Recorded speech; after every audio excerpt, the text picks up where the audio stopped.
This is Atomic Shinobi, and today I'm going to narrate a movie on what if Naruto became Horseman of Apocalypse. If you enjoyed this video, please like, share, and subscribe to this channel. Now, wasting no more time, let's start the story. The world has changed from how it began a very long time ago to how it is today. When all was first created, there was only the void, from which a powerful being known as the Creator emerged. To maintain harmony among the diverse races that would occupy them, the Creator created three distinct realms. The third was intended to be their gathering place and peaceful place to reside, but only two ended up being occupied. However, that is not how reality unfolded. The first realm, which came to be known as heaven, was home to the beings that came to be known as angels. However, these angels were not the same as the angels that the world is familiar with today. Rather, they were bred of war and battle. They made excellent use of technology, utilizing it to create armor and weapons to aid them in their never-ending battle with the creatures of the realm that stood in stark contrast to them. The second realm, which came to be known as hell, was home to repulsive beings who only existed to cause suffering and devastation wherever they dared to venture. These were called demons, and they were different from the angels in the realm above in that they employed more powerful magic, greater numbers, and brute force than the angels could ever muster on their own. The Creator was devastated that everything he had labored to achieve was being undone as the battle between heaven and hell raged on through the ages. But when he witnessed a new kind of life emerge from the ongoing conflict, akin to a flower on the battlefield, fresh hope began to blossom within him. The Creator saw a bright future for these new creatures, who came to be known as humans, even though they lacked the strength and intelligence of the angels or demons that surrounded them.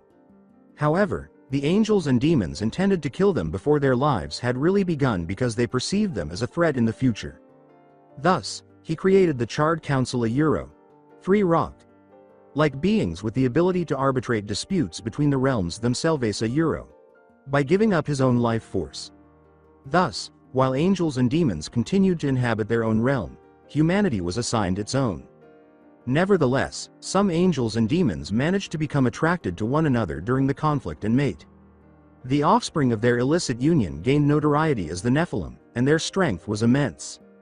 They possessed the demons' magical expertise, combined with the angels' intelligence and the brute strength of the demons. They soon had enough people to subjugate any realm they desired, but they ultimately decided to settle in the human realm. Before long, the mass murder of people had commenced, and no power could stop them. However, 4 of the Nephilim fled the battlefield in search of direction from the Charred Council after growing dismayed by what their kind was doing amid the human carnage. They were given the option to acquire the abilities required to combat their own kind, but doing so would obligate them to work for the Council indefinitely. After agreeing to these conditions, they were recognized by everyone as the Four Horsemen of the Apocalypse. The remaining members of humanity were spared extinction when they proceeded to slaughter the remaining Nephilim as directed. Additionally, conveying to the angels and demons that they should stay in their own domains until the 7 recently coined seals of the apocalypse are broken. When the event predicted on each seal materialized, they would all break. However, corruption is a natural byproduct of power, and the Charred Council was no exception. They quickly put plans into action in order to be able to reconstruct the realms according to their own wishes rather than as they were intended to be. In order to begin the process, they first brought war into the world of humans by tricking him into believing that he had heard the call of apocalypse, even though the 7th seal remained intact. Because of their deeds, humanity vanished from the face of the earth, with hell emerging victorious and the soldiers of heaven dispersed into isolated areas of resistance. The history of humanity, however, did not end there. In order to free his brother War and establish his innocence, Death set out to bring back humanity. During his travels, he discovered that his brother had been wrongfully accused and was prepared to face the Charred Council alongside the other horsemen. However, before he could do so, he was compelled to offer himself as a sacrifice in the Well of Souls, an old artifact, in order to bring his brothers back. However, he was in luck because a short while later, War, with the aid of an angel, broke the 7th seal and summoned death from the void into which he had thrown himself in order to set his brother free. After the council was called and everyone knew the truth, they united and attacked the councils to ensure that it wouldn't happen again rather than fighting one another. The council's power overran most of the alliance during the bloody and protracted war, but the horsemen's combined might allowed them to finally vanquish them. However, the harm was already done and had gotten too serious for them. They all grinned as they lay bleeding out from their wounds, knowing that the world still has hope for a new beginning. Because all of the angelic and demonic races had perished in the conflict, the world was left without any gods to guide it. What would happen to it would be due to human action. With their final breaths, they called forth Vulgrim, the last remaining living demon. Vulgrim wasn't particularly evil, rather, he was more of a hard, charging merchant. In the off chance that the world wouldn't end in destruction again, the horsemen each gave him a piece of equipment imbued with their respective powers. With the ability to command the elements themselves, War demonstrated his strength with his gauntlets. Strife raised his 2 pistols, endowed with the ability to shoot through any armor that stood in the way of a bullet's path and to never run out of ammunition. Fury extended her whip sword, a multi-purpose weapon that could be used in a variety of scenarios by its wielder. Last but not least, of the 4, Death himself gave the most. What is a horseman without a horse? That is why he left his horse, Despair, together with his devoted friend, his crow, Dusk. Finally, he left his scythes, endowing them with the ability to call forth the Reaper form and destroy any foes who were so conceited as to try to battle death itself. Their bodies collapsed forward as they all exhaled their last breaths. And his face mask detached itself from his body, falling from the corpse of death. Taking up the mask, Vulgrim fulfilled his promise by creating a chamber in which the horsemen's bodies were laid to rest and entombing each of them in a separate coffin. The gifts they had given were sealed away and placed on an altar in the middle of the room after they had been buried. This was done in hopes that someone deserving of this power would one day assume the role of the horseman once more. It would take ages for the tomb to be discovered and for the rightful owner to use it, and that individual would go on to be recognized as the one-man apocalypse. According to some, death is the next phase of life, that it is an inherent component of both the universe and ourselves. That makes some sense to me. I genuinely do. If a person's death truly resulted from a natural cause, it wasn't mine. Kyuubi's attack, 13 years later in Konoha. Konoha was experiencing a lot of rain. The rain was furious. A storm full of rage. The heavens themselves unleashed a barrage of lightning and thunder to further express their disapproval of what was happening below. For somewhere inside the village, at the location of the execution square, there was a bloodied, bruised body with blonde hair, blue eyes, and facial hair that had been forced to his knees. Standing before him was Sasuke Uchiha, sporting a sling over his injured arm from their fight at the Valley of the End. He was grinning at the thought of the Jinchuriki in front of him being in that state. Uzumaki Naruto, for your crimes against Konoha, and being a threat to the village as a whole. I sentence you to death by Chidori to the heart by Sasuke. Anything you would like to say before I give the order to kill you? Said Tsunade with Naruto looking up at her and scowled. Naruto answered, yeah, I do, but I doubt you would let me say them because deep down you're a fucking arrogant old hag. Just before Tsunade, wearing an expression of complete rage, struck him in the face. Tsunade uttered the words, you will respect me, brat. Even before your death, I won't allow such disrespect, with a hint of rage mixed in. Respect? You demand respect, yet don't give it where respect is due. Such a hypocrite. Of course, what would you expect from someone who won't get his hands dirty directly and spends their life wasting away drinking and gambling because of a simple few bad memories? The things that I have had to face in my entire life dwarf any and all of your so-called horrible memories tenfold, and yet I still didn't break and become a sniveling arrogant cunt such as you have become, remarked Naruto before he was hit again by Tsunade again with much greater force. Tsunade answered, enough, kill him before he says something that displeases me even further than he has already. With that, she gave Sasuke the order to execute the assassination jutsu hand signs and take his own life. The crowd gathered around them and behind them, anticipating. With delight, at last, they would witness the demon brat's demise. It was, in their opinion, a long time coming and not at all too soon. Since the Sandaime Hokage era, they had been waiting for this day, and now that the Gondem have arrived, their greatest wish has finally been fulfilled. Naruto exclaimed, you think this will end me, Granny? Well, you better pray that it does. You better pray to Kami and the Shinigami that they can keep my spirit locked away. Because if they can't, I will do everything in my power to come back to Konoha, and see to it this place burns to the ground with all the power of the rage in my soul. Tsunade gave him a terrified, looking glance. Tsunade said, unlike my Hokage predecessors, I believe when you die, you will stay dead, and spirits have no power over the world of the living, as Naruto grinned at her. Despite the pain it caused him, Naruto laughed mockingly. Is that why you constantly fear your own death? You obviously do, since you are always hiding your true age behind that genjutsu, since your real appearance is ugly as sin. Kill him. Tsunade gave a cold command as the Sasuke was just about to complete charging his attack. He lunged forward, severing Naruto's chest exactly where it was needed to, causing his death to become even more certain. And to Naruto's mild dismay, after killing him, Sasuke's Sharingan changed into the Mangekyo Sharingan, causing his eyes to start to bleed a little. In that instant, Sasuke saw Naruto staring at him in horror. "Don't feel so bad, Dobi," he said, his face lit up with an evil smile. "With your death you can honestly say that you did something worth something in life by helping me achieve the next level with my Sharingan. I win, Dobi." "No," Naruto coughed, feeling his life ebbing away quickly. "I did because, even with all of your training, while I only had the barest minimum, I was still able to beat you and drag your weak ass back to this village. The only reason I'm in this position is because others tortured me to get me into this state. You may have the power you desired, but the memory of your defeat will follow you until the day you die, and with that knowledge alone, I can die happy knowing it will cause you nothing but rage since I am stronger, even in death." With that, Naruto laughed with the last of his strength and slipped into the unknown. The tragic tale of Naruto Uzumaki came to an end at this point, but as I've previously stated, death is the next phase of life. As the icy embrace of death engulfed him, Naruto pondered how the Konoha populace had so readily turned against him at the Hokage's command. Not only the common folks either.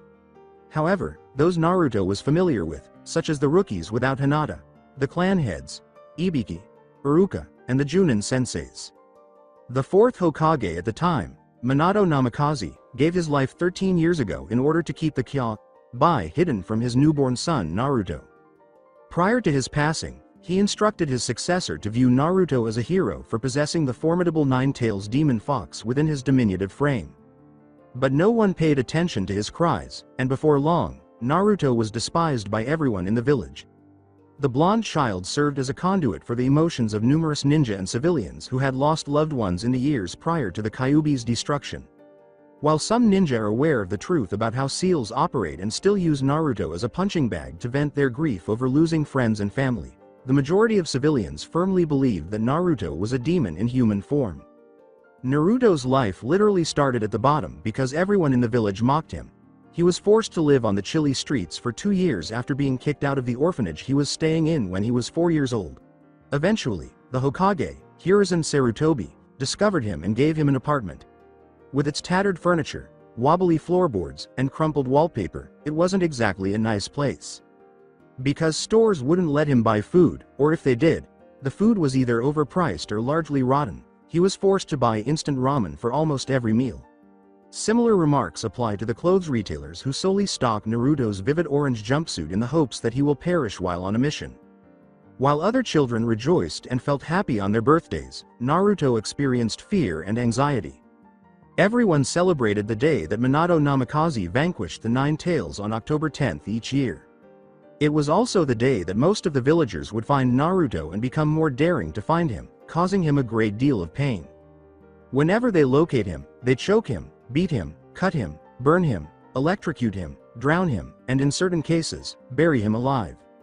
It was only when the villagers were about to complete the task that the Anbu assigned to his protection decided to step in on his behalf. After that, they would take Naruto to the hospital, where he would be given drugs to keep him awake by a staff of medical professionals. It's ironic that the source of his agony was also the reason he survived, as Naruto's wounds could not have been healed or any lethal poisons removed from his system by anything other than the Kyuubi's chakra. Naruto never gave up despite being physically tortured for all those years. He persisted in his fight, carrying out his ambition to rise to the rank of Hokage and, ideally, win the respect of the whole Leaf Village. Naruto didn't break when he learned that the Kya-bai was sealed inside his body. He didn't break when Naruto's childhood crush kept rejecting his confessions and even beat him for them. He didn't break when Naruto's sensei disregarded him in favor of training the haughty Uchiha. Naruto didn't break when everyone made fun of him and said he had no chance of defeating Neji in the Chunin exams. Despite all of the adversities he has faced in life, his will never gave up. The Sasuke retrieval mission was the catalyst for his eventual breakdown of will. Instead of staying in the village, Sasuke Uchiha went to see Orochimaru, who gave the young Avenger the power to kill his older brother Itachi and exact revenge on his fallen clan. Sasuke fled without even thinking twice, racing toward Rice Country in search of his opportunity at power. Tsunade Senju, the newly appointed 5th Hokage, dispatched a group of genin and a single chunin to track down the renegade Uchiha and return him to the village. Neji Hyuga, Choji Akamichi, Kiba Inuzuka, and Naruto Uzumaki made up the team. The Sound Four presented them with various forms of opposition, but in the end, they were all successful. The only person who survived to battle Sasuke was Naruto in the end. The End Valley. During the second part of the Chunin exams, Sasuke, who was in the second level of his curse mark that Orochimaru had kindly given him, roared, "Chidori!" Sasuke's hair had grown longer and had taken on a new shade of dark blue. His skin had turned dark gray. His back was covered in web-like claw-shaped wings, which he used to propel himself in the direction of Naruto while wielding a Chidori enhanced by the curse mark, ready to sever Naruto's chest. With one tail, Naruto yelled, "Rasengan!" His formerly blue eyes had turned blood red, and his pupils had fox-like slots. Borden's canines have grown slightly larger and sharper, and his whisker marks have become darker. The blonde is surrounded by a red demon chakra cloak that has evolved into a fox. With his Rasengan enhanced by Naruto leaps towards Sasuke, causing a single tail of chakra to swing. A few moments later, the two jutsus clash in the middle of the two massive statues. Their chakra then encircled each other and joined together to form a black dome that abruptly explodes in a blinding white light. Sasuke and Naruto were still vying with one another for supremacy in the light. With their lethal A-rank jutsus at the ready for a final blow, each withdrew their respective arms. Sasuke is directly aiming for Naruto's heart, or more accurately, his chest. However, Naruto wasn't sure if he should target Sasuke's forehead or his chest. He decides to end the fight quickly and hurls his Rasengan in Sasuke's direction. Naruto was barely able to remove his clothes with Sasuke's Chidori before the blonde leaned his body away from the lightning fast hand. Sasuke's jutsu failed to land, but Naruto strikes the Uchiha squarely in the chest. Sasuke let out a painful cry as the rotating ball of chakra sank painfully into his chest. With a final cry of battle, Naruto pushes harder and throws Sasuke into Madara Uchiha's statue leg. Naruto waited for Sasuke to stand again so they could finish their battle, but Sasuke isn't rising due to the depletion of all of his chakra and energy. With enough force to shake the ground he is standing on, Naruto roars out into the sky after realizing the fight is over. A second tail of chakra swings alongside his primary one, but Naruto misses it in his excitement. What he doesn't know is that another being, who has been waiting for a soul like his to emerge for countless centuries, is also feeling his power, in addition to everyone within a 50-kilometer radius. Leaf. Jail. A well-known 13-year-old blonde who is currently shirtless and wearing only a pair of frayed orange pants is imprisoned deep beneath the Leaf Village, a place reserved for the worst of the worst. He is hanging off of chains that are wrapped around his wrists. His skin and flesh are covered in numerous deep scars that are visible when he is not wearing a shirt. The worst is a scar the size of a fist that is located close to his heart. He murmurs to himself, "Shizune, Kakashi, Tsunade, Jiraiya, Sasuke, Ino, Choji, Yugo, Genma, Iruka, Ayame, Tuchi, Anko, Konoha," as he considers all the people he wishes to pass away in agony. He had brought Sasuke back to the village just a day prior. He anticipated a salutation or festivity in honor of his successful return of Sasuke. Ultimately, aside from Itachi, of course, he is the final Uchiha. He hadn't anticipated that Anbu would quickly render him unconscious and immobile. Previously, he was in this same spot, missing the necklace he won from Tsunade, as well as his shirt and headband. At that moment, he learned everything and Jiraiya and Tsunade decided to honor him with their presence. They had no regard for him. In actuality, they were abusing him. It turns out that Sannin was raised by both of his godparents, who were meant to provide for him in the event that his mother and father passed away. That didn't happen because, although Tsunade saw Kushina as a daughter, Jiraiya saw Minato as a son, and when they both died protecting the child that was the reason behind their deaths, the two Sannin saw no need to care for him. Everything went smoothly because Hiruzen wanted to know how to use him as a weapon in the event that another village attacked them while they were vulnerable. Naruto trusted the old man's words for 13 years. How he ought to come to forgive and move on. How he ought to make every effort to become the Hokage. Laughing the entire time at the idea of having him coiled around their fingers like a submissive puppy. Tsunade informed him that she had revealed to everyone that he was a Jinchuriki, and that, as she had predicted, the people had come to their feet, demanding that he be killed a Euro. Especially after she had brought their renegade Uchiha back to life in a state of great pain a Euro. And that she was going to fulfill their wish in an effort to give Sasuke greater power after his death. She even permitted his old pals to come see him in his cell and treat him however they pleased. They weren't overly thrilled to see him, to put it mildly. Naruto was wondering if they had ever considered him to be a friend at all because they were all staring at him with such hatred. Even the less courageous ones, like Kiba and Tenten, threw a lunch or a weapon at him, mocking and spitting on him a Euro. As if the Anbu guards gave a damn. Even his so-called sensei paid him a visit, but all he did was make fun of him, and to make matters worse, he did it while keeping his eyes glued to his Icha book. The thing that hurt the most was how Jiraiya mocked his plan to become Hokage and acquire knowledge appropriate for his kind.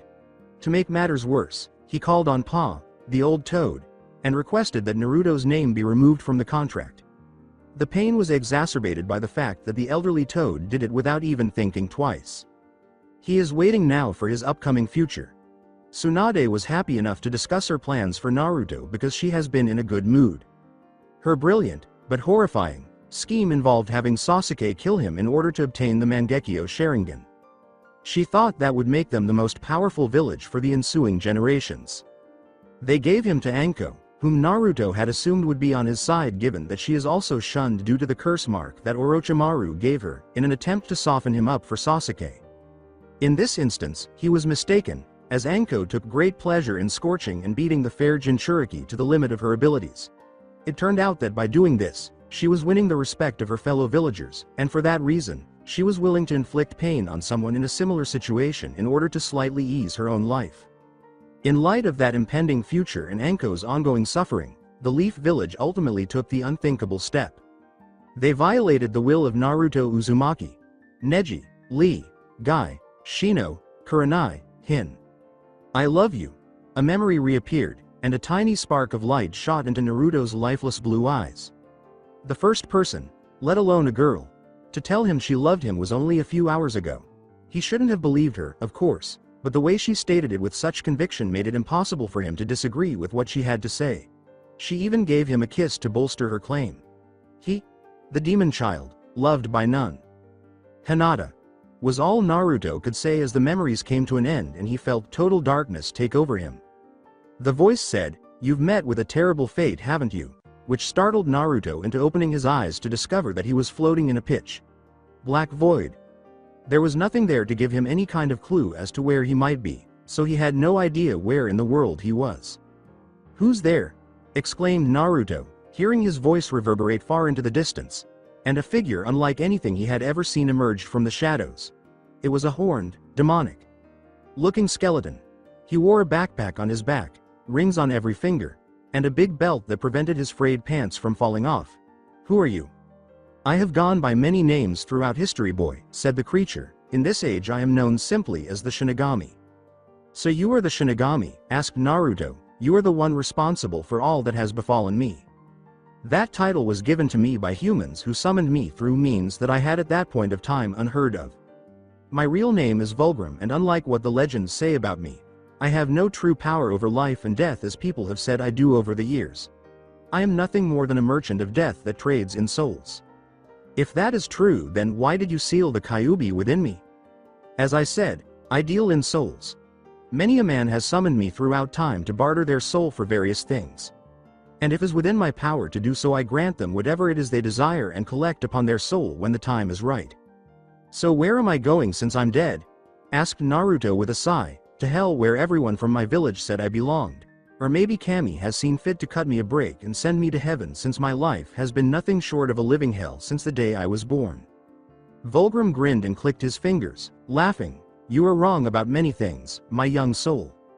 The spiritual plane is in an order of disarray and has been so for many years." Naruto, taken aback, exclaimed, "How is this possible? Where are the gods to maintain order as is their duty?" "There are no gods in the world," said Volgrim, "they died in the War of Armageddon long ago and there has been none since.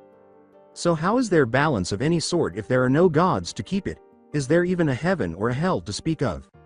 There is both a heaven as well as a hell, and Kami does exist, but he is no god, but only the purest soul to ever exist that ascended to heaven and became a beacon of sorts for those with souls not fully corrupted by sins.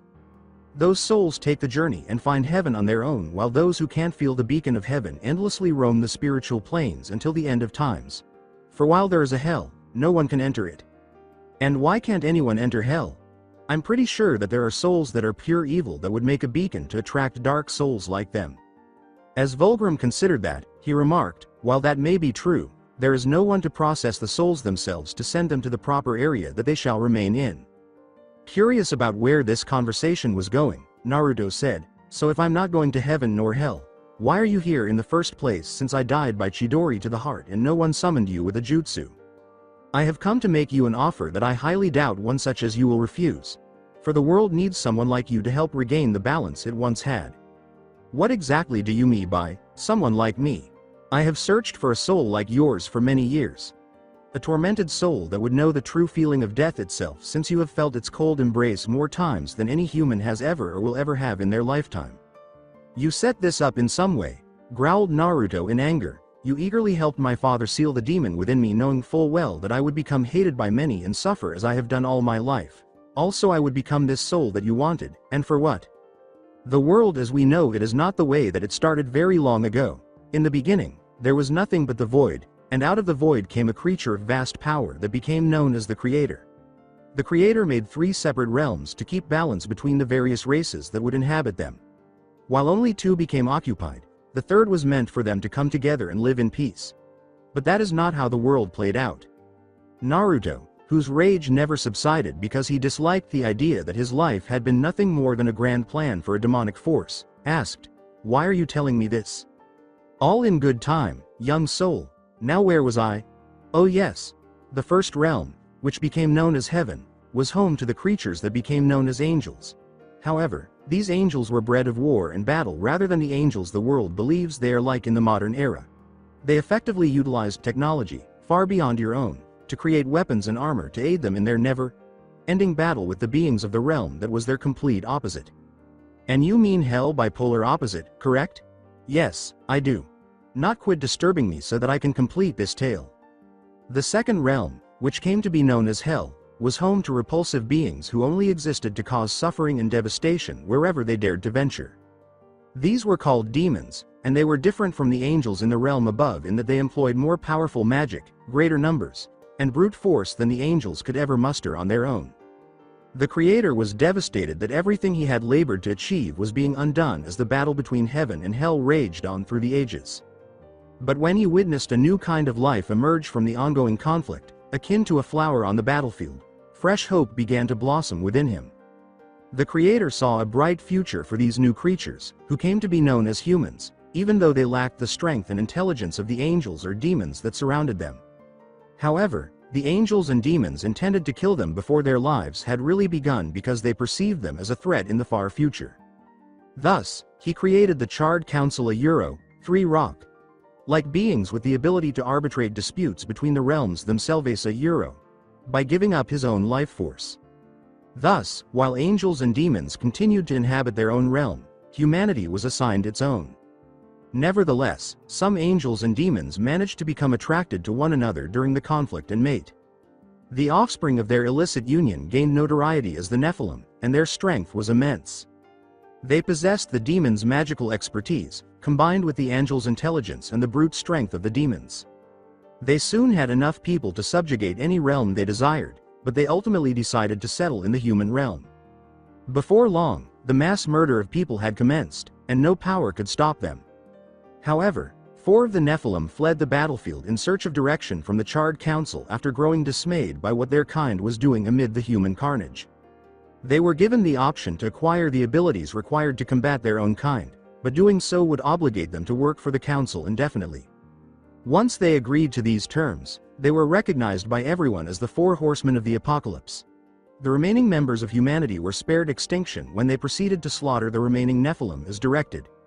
Additionally, conveying to the angels and demons that they should stay in their own domains until the 7 recently created seals of the apocalypse are broken. When the event predicted on each seal materialized, they would all break. So where are these Nephilim that you speak of, since the world is still here and the apocalypse hasn't happened? That is where you are wrong, since the apocalypse has already happened many years ago, way before.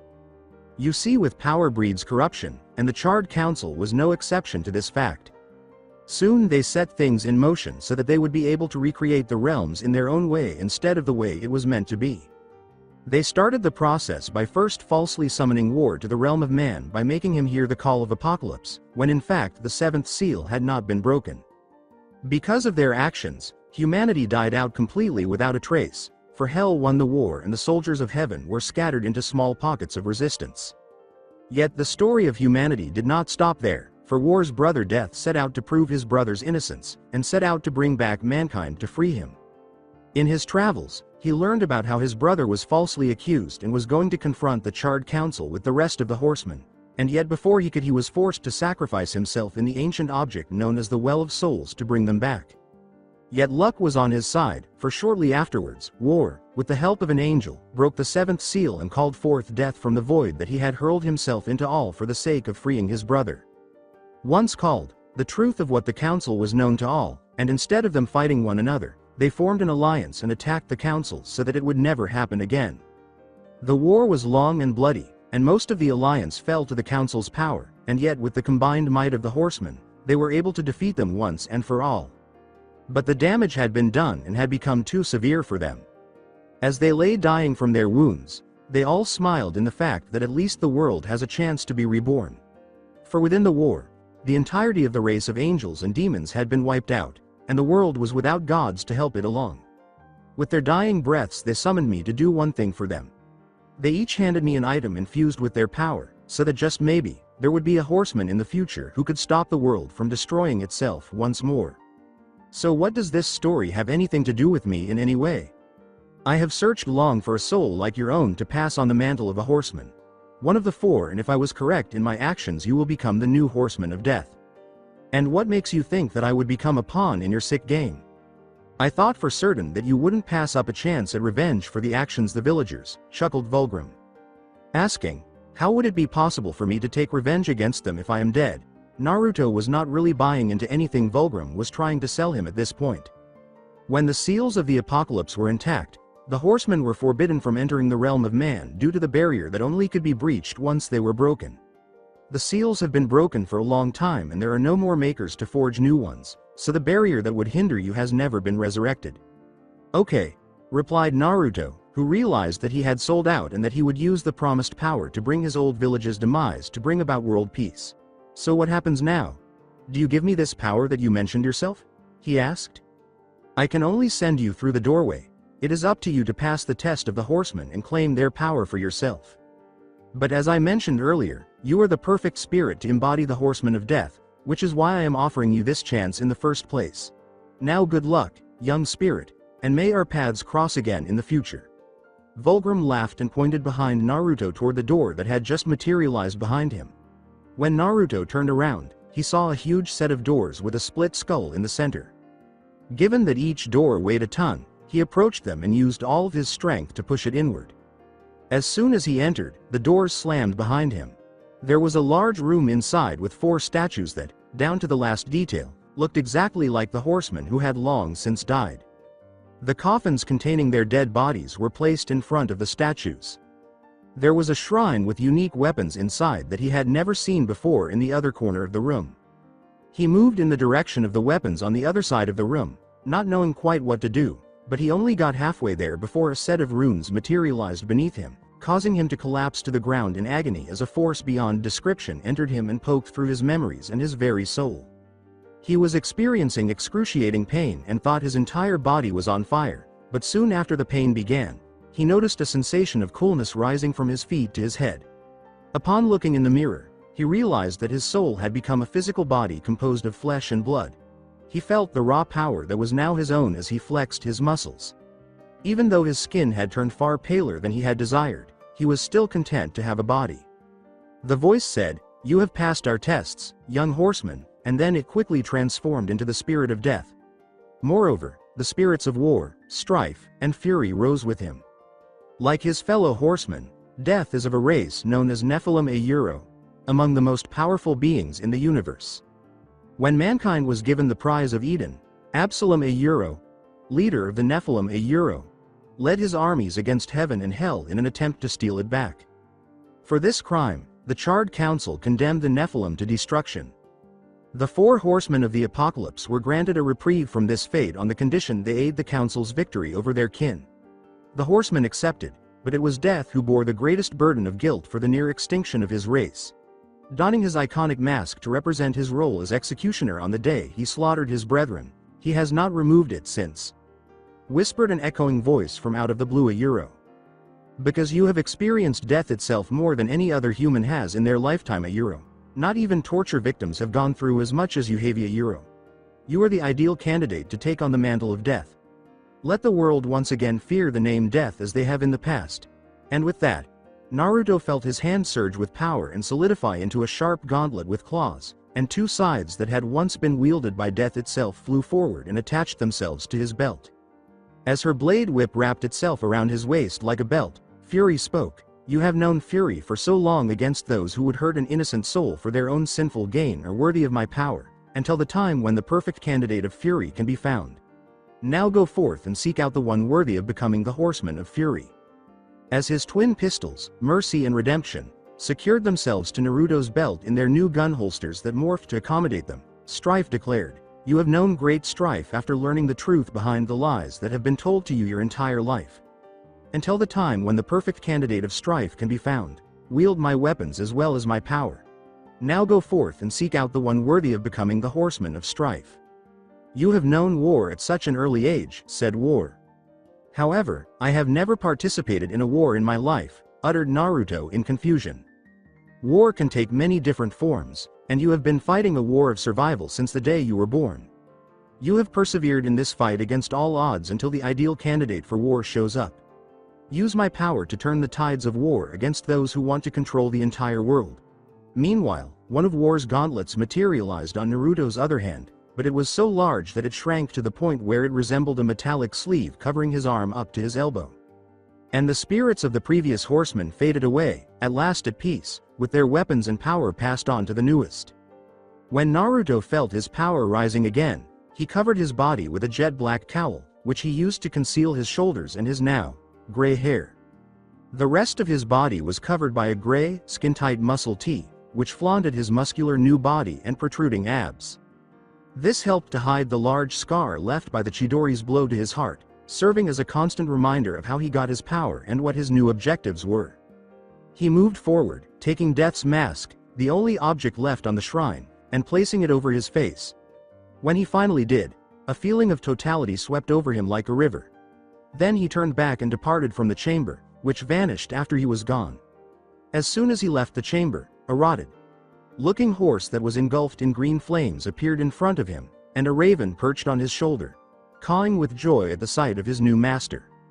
A portal opened, and they rode through it to start restoring balance in the world. "Dust, despair," Naruto said in a deeper, darker voice as he saddled his horse. "We have work to do." After 3 years, Naruto had been very busy with his endeavors for the past 3 years.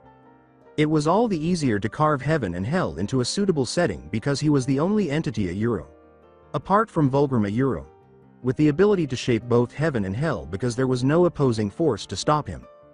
Heaven took the shape of a network of lengthy hallways with doorways leading to various rooms, each named after the person who would eventually occupy it. Every room contained an empty space that would eventually solidify into the greatest wish of the room's occupants for all eternity. And if that person got tired of this kind of paradise, they could always exit the room, hang out at one of the many gathering spots, or even enlist to become one of Heaven's angels, the realm's guardians. Naruto assisted Kami in strengthening the aura that was sent forth to call forth the souls deserving of the realm once it had been transformed into HEAV3 and worthy of the good souls. He selected a handful of the many people who came to offer their assistance, and he had them complete the necessary paperwork to let those souls in. After all, even in heaven, people required guides to know where things were. Hell was a whole other story because Naruto had to make sure that everyone sent there suffered until their spirit was completely destroyed.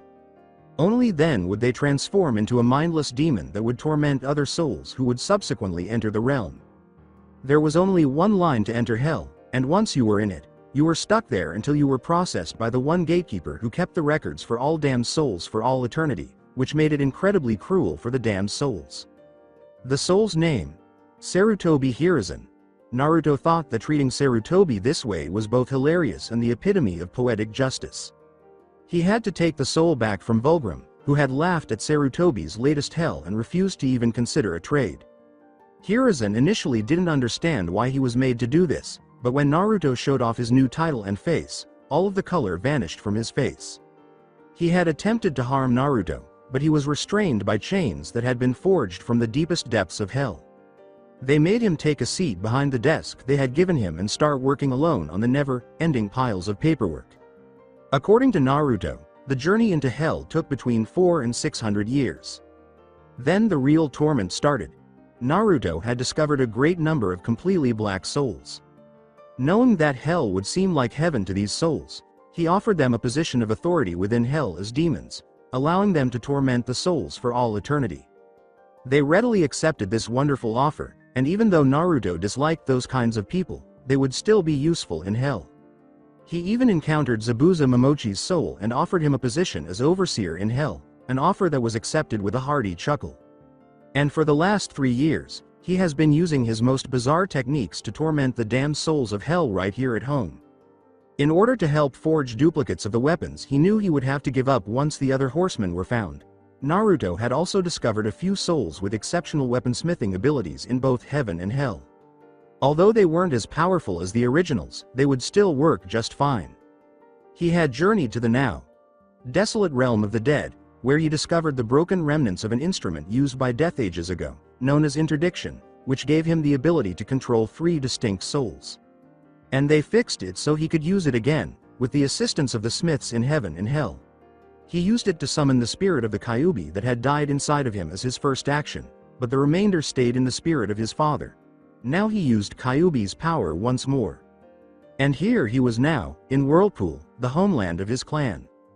He sensed his clan's souls coming to him because, in their vengeance, they were bound to this earth and unable to pass on to the next life. In exchange for an amulet that could wield the souls of those who died close to him, Naruto had made a deal with Vulgrim to never take power from him again.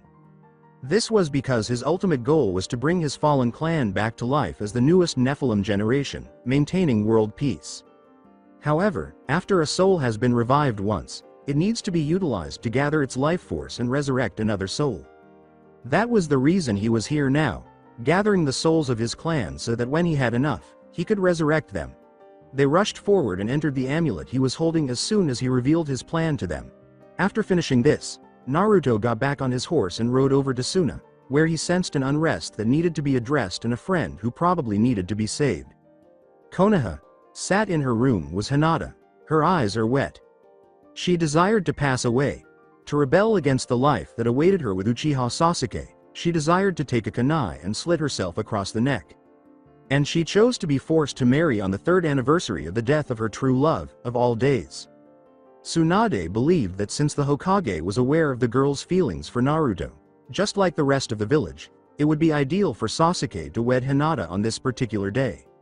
It was all part of a plan to defame Naruto, harm Hinata, and ultimately satisfy Sasuke in order to maintain the public's support for her. Sasuke was primarily drawn to her because, following Naruto's death, Hinata had continued to train and had defeated numerous Hyuga in the spars intended to weaken her. Second, Sasuke wanted to prove to Naruto that she was the only one who loved him, even though he knew she did. I could pull it off, simply to observe their facial expressions. On my dad's countenance, upon Sasuke's visage, on Jiraiya's and Tsunade's faces. However, that would be the simple solution. The way out for cowards.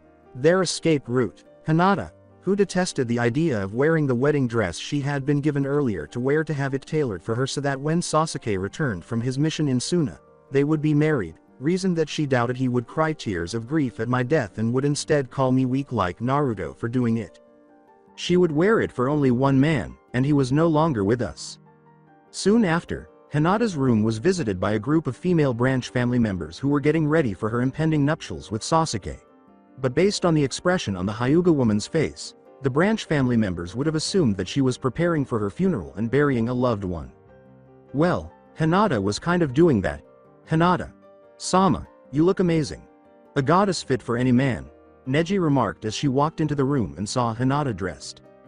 Hinata turned to face the mirror and uttered, "There's only one man I want to be with, and he's not here. We've been over this. Your infatuation with the demonic monster has to end before the wedding starts. The only reason Hokage Sama hasn't ordered Yamanaka Inoichi to simply remove your memory of him is because Sasuke wishes you to keep those memories, and I think your dislike of the Uchiha has been misplaced," stated Neji with Hinata suddenly turning her head and glaring at him. "I know why the Uchiha wishes me to keep Naruto's memories, and it's hardly out of the goodness of his heart or even his soul, since he is lacking in one. Sasuke wants to have a victory over Naruto in every way, and he wants me to know that by using my body, knowing he'll have it instead of the one man worthy of being my husband," Hinata stated coldly with Neji frowning at her. Neji warned Hinata, "Sama, I warn you. This will not be tolerated forever. Do not push it," and walked out of the room. Hinata looked in the mirror and, for the tiniest moment, imagined her dream wedding to Naruto. Naruto.kun, if you can hear me on the other side, know that my mind, body, and soul will always be yours no matter what they do, she said. And for that fleeting instant, Hinata grinned and clung to that moment with everything she had.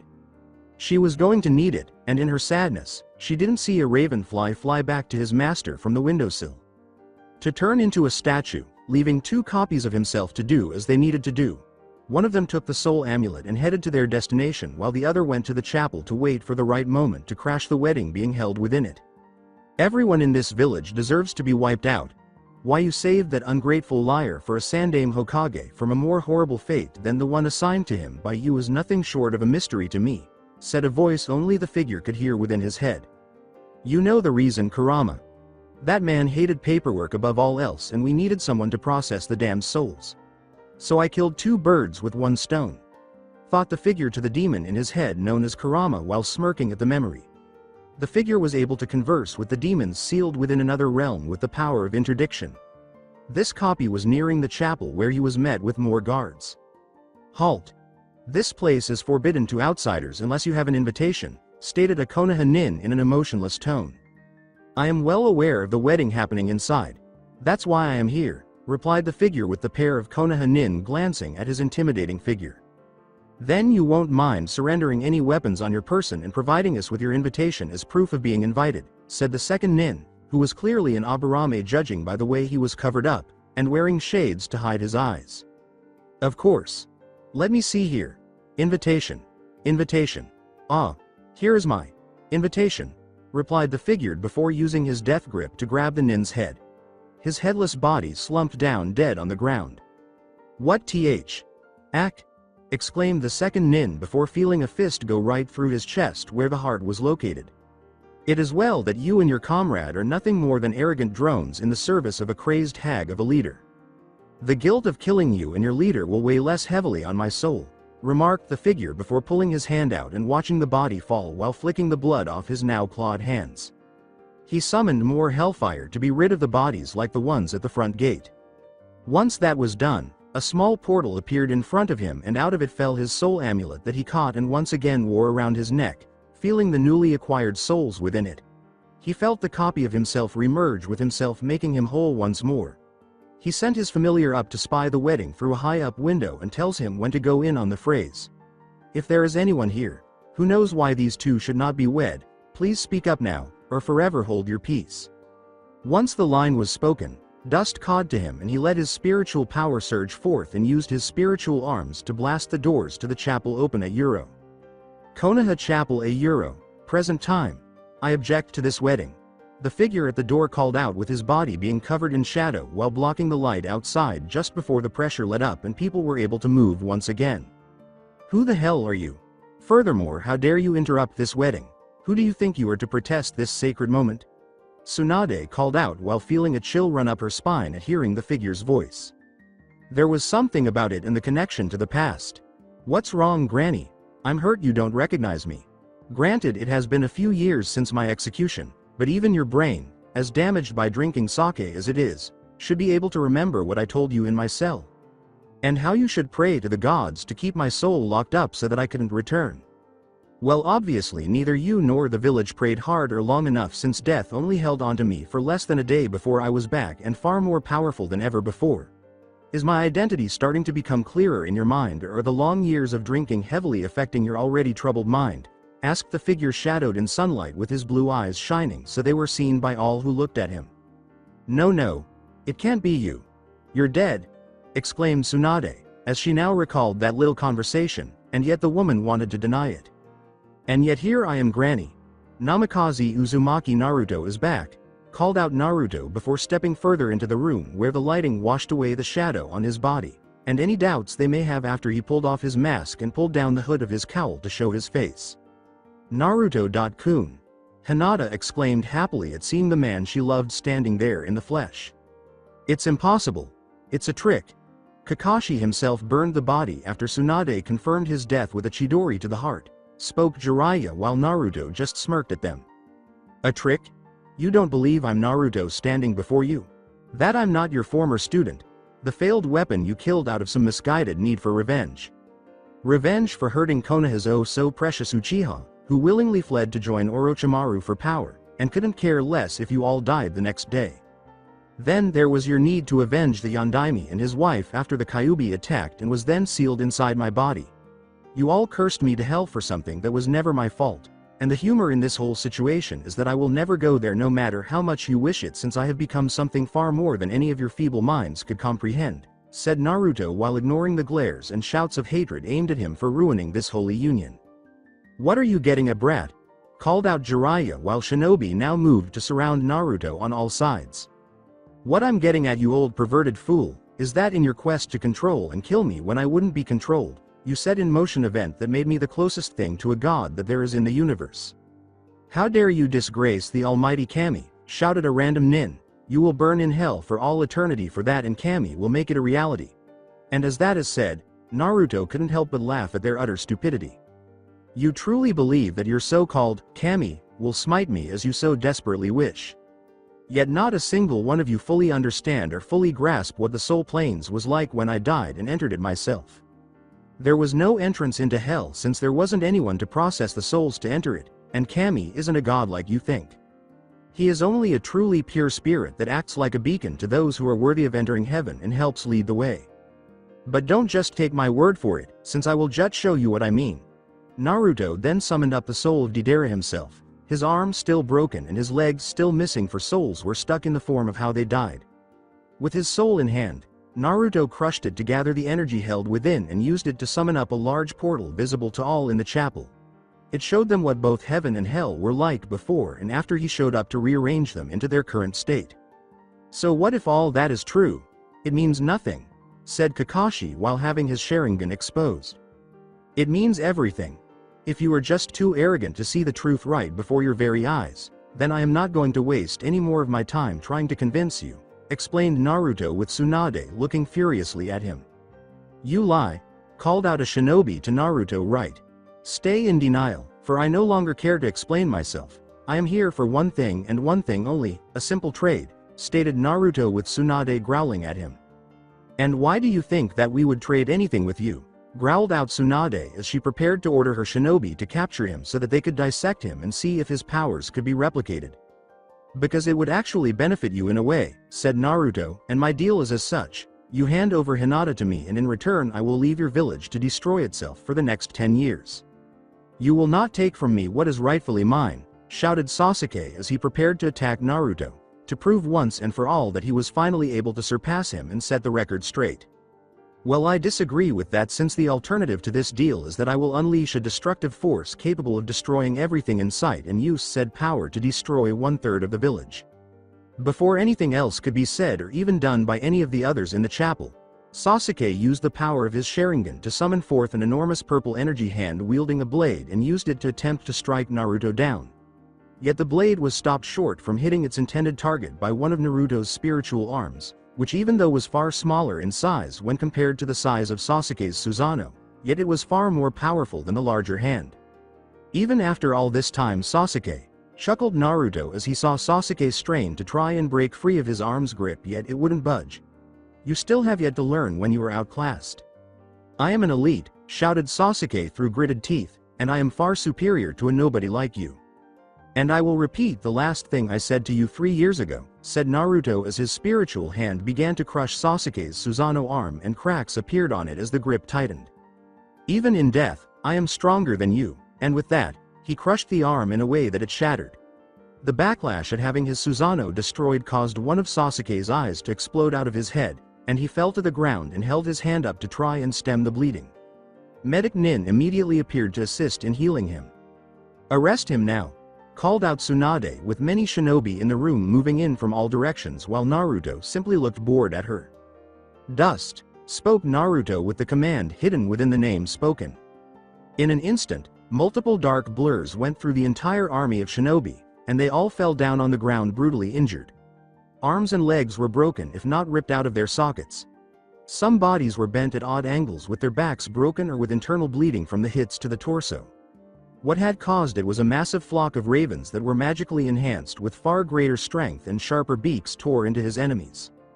Those who are foolish enough to challenge death itself only hasten their own demise.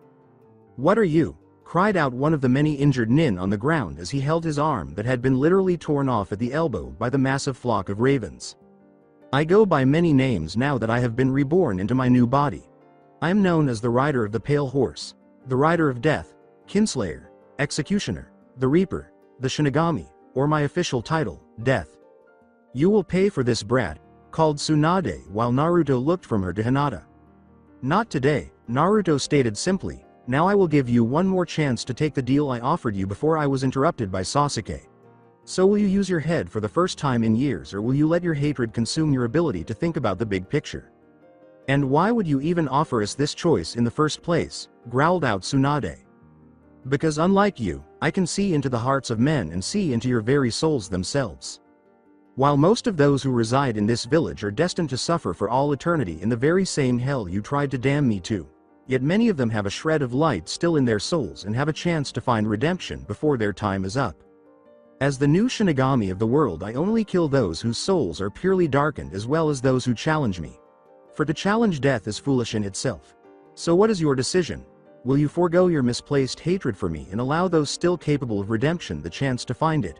Or will the rage fully consume you and damn all those in this village for your decision? Yet before she could say anything in response, Sasuke, whose eye socket was healed to the point that blood was no longer flowing out of it, charged forward and struck Hinata through the heart from behind, killing her. You will never have what is rightfully mine, said Sasuke in pure rage as he threw her body to the side like it was nothing. Naruto used his death grip to grab a hold of her body with one hand while the other one grabbed a hold of her soul. You get your filthy hand off my maid, demon, shouted Kiba as he rushed forward to tear out his throat with the claws in his hand.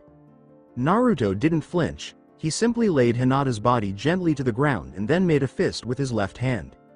Once formed, he pointed his index finger as well as high middle outwards and pointed them outwards. Underneath Kiba, a spike made out of the earth itself pierced through his body at an angle that pierced through multiple vital organs, so there was no way in hell that he could be saved. He quickly died afterwards from blood loss, and Naruto caught his soul with his left hand, which then formed his dead body, which just had a large hole in his neck. You claim Hinata to be your mate, Kiba, which is your clan's form of saying you are in love with someone, growled Naruto in fury since he had seen the way Kiba had been hitting on Hinata during school. Even though at the time he wasn't aware of the love she had for him, he still noticed his lustful advances towards her, which she rejected every time, and yet it never deterred him in any way. Yet you didn't care for her as a person. You only cared for her body and wanted her for nothing more than to use as a form of sexual release. That isn't love, you mutt, that is lust. Yet since you claim to love her so much, find solace in the throes of non-existence that your death was useful in the way that she will survive while you don't. He then crushed Kiba's spirit and used the energy from it to restart hers. Once it was glowing, he channeled some of his Nephilim energy into it to start the process of transformation. You will live once more, my love, whispered Naruto as he kissed her on the forehead before he used his clawed gauntlet to tear open a portal to the newly named realm of the Nephilim so that her body wouldn't be disturbed during the process. Be reborn as the Horseman of Fury. He then placed her gently through the portal and closed it up again. He looked at Tsunade and Sasuke, who were still at the altar this whole time, with a look of utter fury on his face worthy of the former horseman of fury herself. If only I had gotten here sooner, I could have saved her from suffering the pain of death like I once suffered. I need the items that I collected. What items are you talking about? Asked Tsunade as Naruto easily dodged a Rasengan thrown by Jiraiya and grabbed a hold of his arm. With a quick twist, his arm was broken in 3 sections and then threw him at Tsunade. She caught him and put him down as to help heal him with the aid of the other medic nin still nearby. I collect the souls of the deceased, and there was quite a few still within this village, tethered in place since they demanded that their clan be avenged before they could move on. Yet their only chance at being avenged was in the hands of quite literally the weakest of their clan. I collected the souls of the Uchiha to use in plans for the future. You dare desecrate the Uchiha like this, shouted Sasuke. Release them at once. I dare because I can, and yet out of all the souls of your clan tainted by the darkness in their lives, only your mother was capable of ascending into the heavens since her soul was full of light. She helped patch up some of my greatest wounds, and I owed her my very life the one time she found me with my legs cut off and bleeding out. She sewed them back on and let the Kyuubi within me heal my legs back onto my body. The rest deserve what is coming to them, for they are nothing more than a clan of traitors. And if you make any more demands of me, I will end you quite easily, and your so-called ultimate power will not save you. Let my claw Euro AHH, said Sasuke as Naruto didn't give him the chance to finish his sentence and simply shot him between the eyes, or eye and eye hole, with his pistol. Tsunade flinched in shock from seeing a strong shinobi like Sasuke get taken down so easily, and by the dead last no less. Naruto repeated the process he had done for Hinata by taking the soul of one of the Uchiha clan and used its energy to restart Sasuke's soul. His body healed after Naruto threw his soul into his body, his destroyed eye healing up as well. I hope you are happy, said Naruto as he noticed that all the other nin in the chapel had left to take those who were injured in his attacks to the hospital. So there was only the 4 of them. Since for the second time in the history of this village, Sasuke Uchiha has doomed your village. And with that being said, Naruto used his power to summon forth the Kyuubi itself in all its demonic glory. It howled out in rage as it grew to its full size, breaking the chapel itself apart as he grew up. And as he reached his full size, he let out an earth-shattering roar that caused fear to seep into all who heard it. Kyuubi, shouted Naruto, destroy 1/3 of the village Euro. Though, to be expected, Konoha was in a state of extreme panic when the demon that had been imprisoned for 13 years returned in all of its demonic wrath. The villagers were in complete panic after witnessing it for the first time, as they had assumed it had vanished forever. Every shinobi was alerted to the possibility of an impending attack. With the death of the Kyuubi Jinchuriki, they had long believed that the curse that had plagued their village had been lifted, and they were free to move on while the demon continued to suffer in hell. To them, it was only fair. They deserved something back for the trouble the fox had caused them 13 years ago, since the Kyuubi had taken so much from them. That was their belief. The village tried to harm the boy carrying the fox and eventually get their retribution by killing the brat because the Sandame never told them otherwise. They didn't hear anything to challenge their beliefs. Only for the fox to come back, this time considerably angrier than when he had left. You dare to unleash that demon on your home? Tsunade exclaimed, still in disbelief over everything that had happened in the previous 20 minutes. They were about to marry Hinata to Sasuke when Naruto appeared out of nowhere, destroyed everything, and then removed Hinata's body via a portal. With that, he had called upon the scourge of their village to demolish 1/3 of the village. Naruto remarked, I have unleashed the Kyuubi on a corrupt village filled with those whose very souls have been tainted black from greed and pride, as he watched the Kyuubi destroying nearby buildings. Naruto had been given the go-ahead to destroy only 1/3 of the village, preventing the Kyuubi from using all of his power Euro. Even though he was capable of much more destruction. This is not my home, it never was. You ungrateful brat, ungrateful, asked Naruto with a raised eyebrow. Ungrateful for what exactly? Being beaten within an inch of my life since I took my first steps? My first memory being one of pain since I had a knife stuck into me by a grown man who claimed destroyed his home and killed his family? We allowed you to live as long as you did, shouted Tsunade, since we could have killed you at any time. The seal placed on you would have killed the Kyuubi so that it wouldn't return. You are ungrateful for the life we allowed you to live in the first place. With his back to him, Naruto charged forward to strike Sasuke, feeling that he was charging up another Chidori to attack. He didn't even look at him as the purple spirit hand emerged from him and slammed Sasuke hard into the ground. I would have honestly preferred death to what I was forced to go through, Naruto said. Unhand me, loser. For the love of God, he killed the Dobi years ago, and yet he was too strong to defeat, yelled Sasuke, furious that Naruto was so much stronger than him. No, Naruto grinned, I won't. You are now groveling at the feet of those who are stronger than you, where you belong. Because your ego cannot accept the simple fact that I am and have always been stronger, you attacked me out of rage. As I recently demonstrated, I could easily kill you, but it is not worth the effort. You can't kill me. A sly smile spread across Sasuke's face. That's why you revived me in the first place. It's clear that Kami thinks less of me, loser. When Naruto eventually turned to face the fool with his arms still resting on the ground, he asked, is that what you really think, that Kami favors you? It's obvious that he does since you were forced to revive me. Allow me to break your belief if that is what you think. First and foremost, you need to understand that gods do not exist as you may believe. Heaven and hell exist, but they are not governed by gods. Kami was the purest soul that has ever lived, but she is merely a spirit. With the light of his soul, he ascended into the heavens and became a beacon, guiding the righteous to their eternal resting place. He lacks the authority you believe him to possess. So why even try to resurrect me, Dobi? Are you worried that I'll be given even more authority after I die than you did when I killed you? No, Sasuke, he said, relishing in the sound of screams as he leaned down and stabbed through one of his eyes with the sharp edge of his gauntlet. I just don't care to kill you since it is not my job to do so. He struck Sasuke in the back of the head with such force that it knocked him unconscious, but fear not, your demise is imminent. When Naruto got back up and wiped the blood and eyeball juice off his finger, Tsunade finally realized that she was insane. She became more enraged than she had ever been in her life and lunged forward, pulling back her fist, punching Naruto square in the head in the hopes that it would kill him.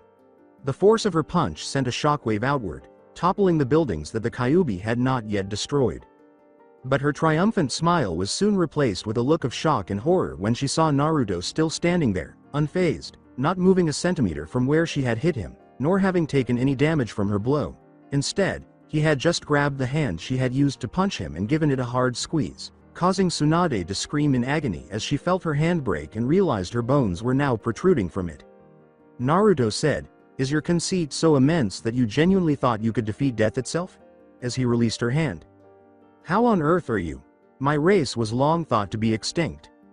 However, some of their power persisted, and when I passed away, I was given access to that power, which helped shape who I am today. Because of the blood of angels and demons flowing through my body, Euro. I am Nephilim, Euro. You are unable to kill me for that reason alone. No mortal man or woman is capable of doing that. The only thing that could possibly harm me is a weapon forged in the depths of hell or the heavens. Unfortunately for you, a number of those weapons are currently in use within the human realm. When this was all over, Tsunade was mentally getting ready to send out all the shinobi she could find these weapons Naruto mentioned so that she could kill the brat again in a way that he will stay dead this time. And why is that unlucky for us, she said. Simple, Naruto remarked, grinning, sensing that Tsunade was hoping to locate them and utilize them against him. I wield every last one of them on my person. Tsunade took this information hard, but before she could do anything about it, Kakashi moved behind Naruto and attacked him, aiming to pierce his heart with a Raikari to the back. However, similar to Tsunade, his attack only caused him to smile, which, to be honest, scared Kakashi the most at the moment. Ah, Naruto said, grabbing Kakashi's arm and twisting it until it sounded like his bones were breaking. Kakashi screamed in agony, but Naruto didn't give a damn, saying, if it isn't my old failure of a teacher. I would therefore like it if you attacked me from behind, but you have attempted to kill me multiple times before by doing the same thing. With clenched teeth, Kakashi uttered, you are nothing more than a monster. I am not a monster, Naruto remarked, shaking his head. I am just the force of equilibrium required to keep things in order on dimensions of existence you will never comprehend. I was the mythical child of prophecy. Even in my lifetime, and had I been granted enough time to live, I would have been the necessary force of equilibrium in the world. My death changed me as a person and my perspective on the world, but not my purpose. What you are doing to this village is something your father would be ashamed of. We intended to use you as a weapon.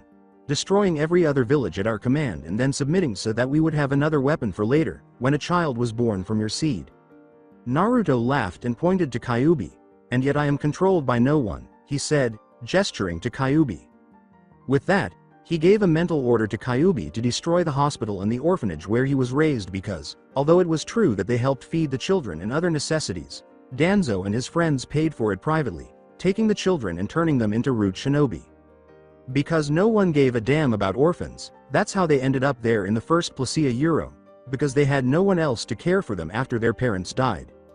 And neither will he since he listens to me and me alone, a Euro Kyuubi said. And despite the fact that you and the other villagers made my life a living hell, you would have me believe that my father has been grinning from above all these years a Euro, but they weren't. Since he has been inside the former Shinigami, my father has been inside and is unaware of what has been going on in the outside world. However, compared to my mother, whose spirit was trapped in this village, that kind of fate was meek. She was attached to me because she and my father implanted a small portion of their souls into me to help me in the unlikely event that the Kyuubi seal failed. Tsunade grinned smugly and said, so killing you saved her soul, so I was right to kill you. Do you really believe that? Naruto asked, glaring at Tsunade as he heard her say it. Do you truly see yourself as some sort of avenger? He asked, kicking Kakashi in both kneecaps until they broke because he wasn't done with him yet. Because you are not in her eyes. You betray everything that the Senju clan and the Uzumaki family stand for. She witnessed the village's abuse of me, as well as how you treated me, abandoning me to rot so you could gamble away your money. She sobbed unceasingly as she witnessed her son's suffering and realized she was helpless to stop it. Her hatred of you was only strengthened by your hand in ordering my death. It did not exact revenge on her.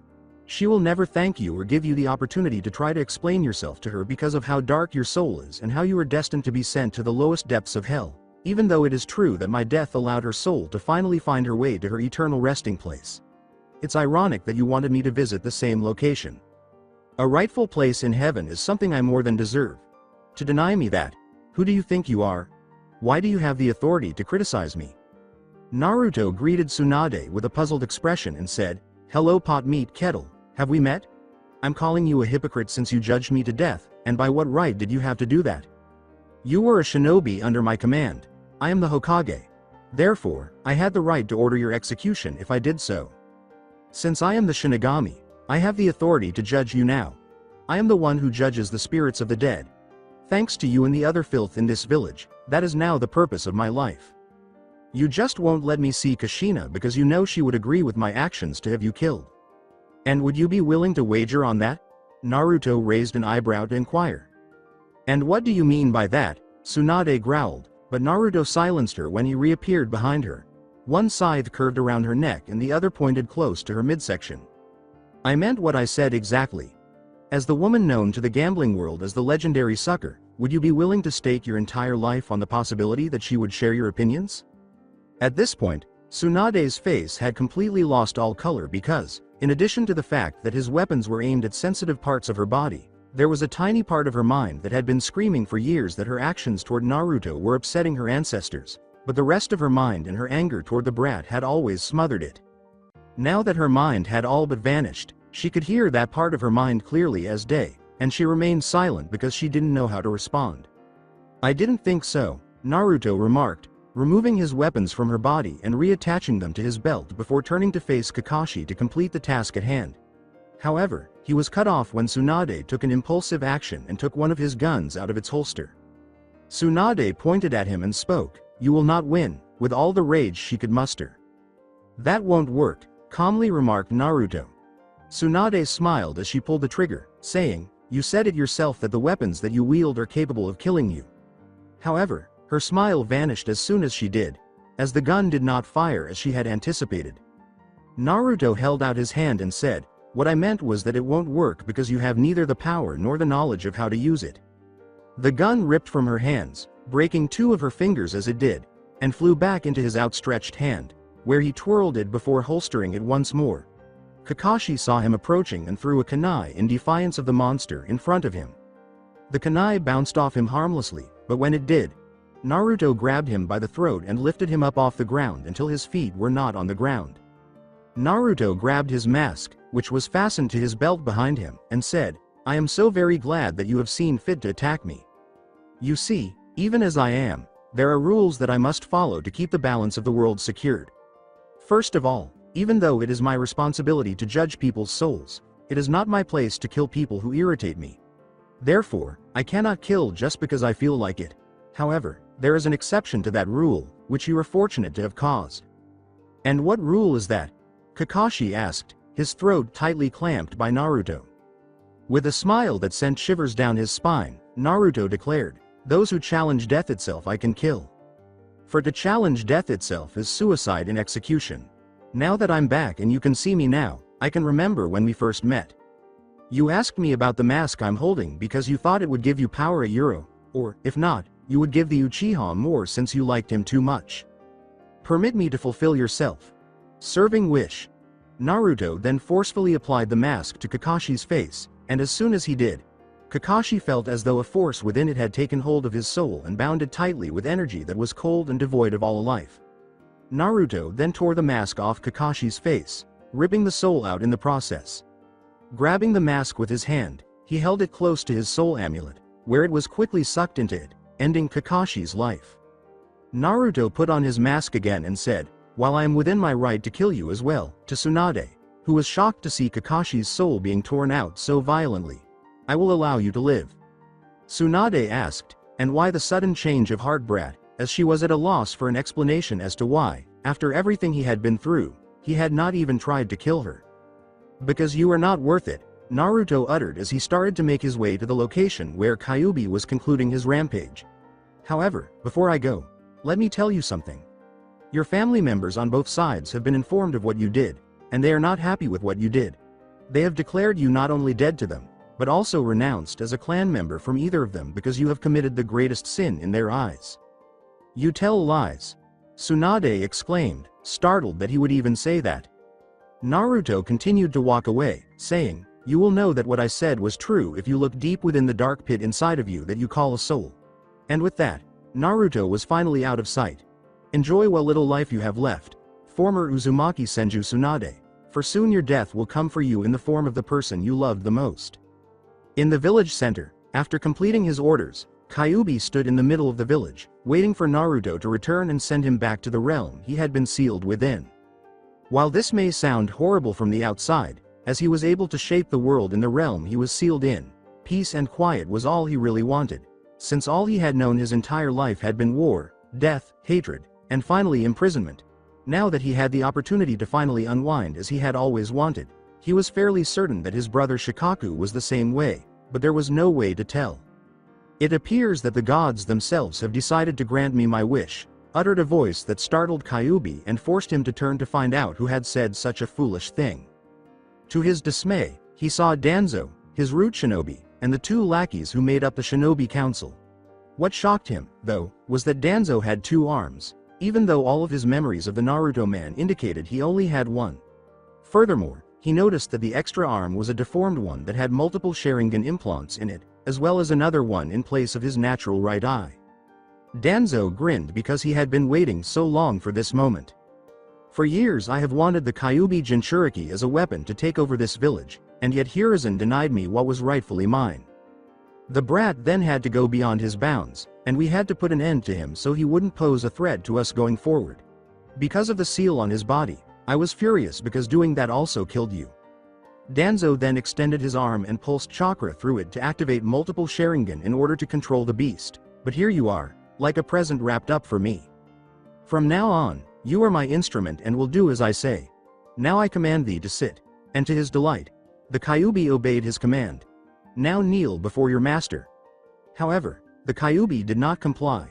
Danzo became enraged that the beast had rejected him and gave him the order multiple times, but he did not obey. As he emerged in front of the Kyuubi, Naruto remarked, "That won't work on him. He sat down because I told him to, not because of you." After Danzo snapped his fingers and said, "So the village weapon returns to us even more powerful than before," Naruto was surrounded by rude shinobi who had been waiting to set up this trap at their master's command. "Now I will do as I was denied the first time and turn you in tone of my root," Danzo said. "Additionally, since you are unworthy of such a thing, figure out how to seize the power you currently possess for yourself." Naruto stood there unfazed by the root surrounding him because none of them had the ability to harm him physically. "The darkness within your soul is beyond description," he said. "And it is because of that fact alone that I must personally terminate you to ensure that you don't cheat death once more." "I don't believe so." Men defeat him. His root moved to carry out his orders, but they all came to a stop when they felt a surge of power emerge from between them and Naruto. The woman emerged with her hair tied up in a braid, a sword handle at her hip, and gauntlets on her hand that were sharp at the tip. Her eyes were pale and pupilless, but they were filled with an inhuman amount of fury. She was wearing what looked to be her old shinobi uniform, but upon closer inspection, they revealed that it was made of a strange metal that was resilient like metal but just as flexible as cloth. This woman was none other than Hinata Hyuga, the newly created Horseman of Fury. After ripping off his mask, she grabbed the front of his shirt and slammed her lips onto Naruto's, giving him a hard kiss that he returned with all the lust her body could muster. "It seems as though the transformation went well," Naruto said as he saw her standing there. Before he could say anything more, though, she moved faster than he could track, which surprised him that that was even possible. They did this for about a minute before forcing each other to part lips. "We are far from done with this," Hinata grinned. Naruto put the mask back on his face and said, "On that, we are in agreement. However, it seems like you need a little exercise to test out your new powers. And as fortune would have it, there are some volunteers here to assist with precisely that. Thus, I'll take care of Danzo personally while you handle the root shinobi." "That seems right," Hinata remarked as she withdrew the blade handle from her side, causing the remainder of her weapon to glow red. The root then launched another attack as directed, slaying all who stood in her way with her whip blade in a variety of ways that left the members of Root with severed bodies and missing limbs. As this was going on, Naruto approached Danzo nonchalantly while he whistled a very eerie melody. When Danzo realized that Naruto was immune to his Sharingan, he used the Mokuton power of his arm to send wave after wave of wooden tendrils to subdue him, but even that failed because all Naruto had to do was unclip his sides and use them to cut the tendrils down without missing a step. Danzo was greatly unsettled by Naruto's flawless defense against his attacks. Danzo backed away from him as he tried to control him with the Sharingan power, but it was ineffective because not only was his will too strong to be controlled, but one does not simply control death in this way. He threw Kaharu and Homura at him in a desperate attempt to escape, so that he could regroup and devise a plan to turn the boy into a weapon later on. They landed at Naruto's feet and started pleading for mercy, saying that Danzo was to blame and that they had never considered him a weapon or a monster. Naruto knew this was all nonsense, but he still walked past them, much to their relief. Naruto made sure to cut that relief short by tossing his sides behind him, which flew through the air and severed both ancient fossils before returning to his hands like a boomerang. Danzo tried to run, but his advanced age prevented him from using his cane as support. He didn't make much progress, though, as the Kyuubi followed him and collapsed in the middle of the road, trapping him between buildings. His only option was to return the way he had come, but that would simply take him back to the place he was trying to flee. "Well, would you look at the situation you are in now," Naruto remarked, standing a few yards away from Danzo and obstructing his only path of escape.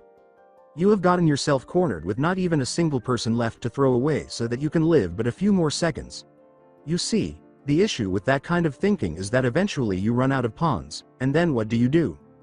"I will not be lectured by a brat like you," said Danzo in defiance. "I am your superior and as such I order you to stand down."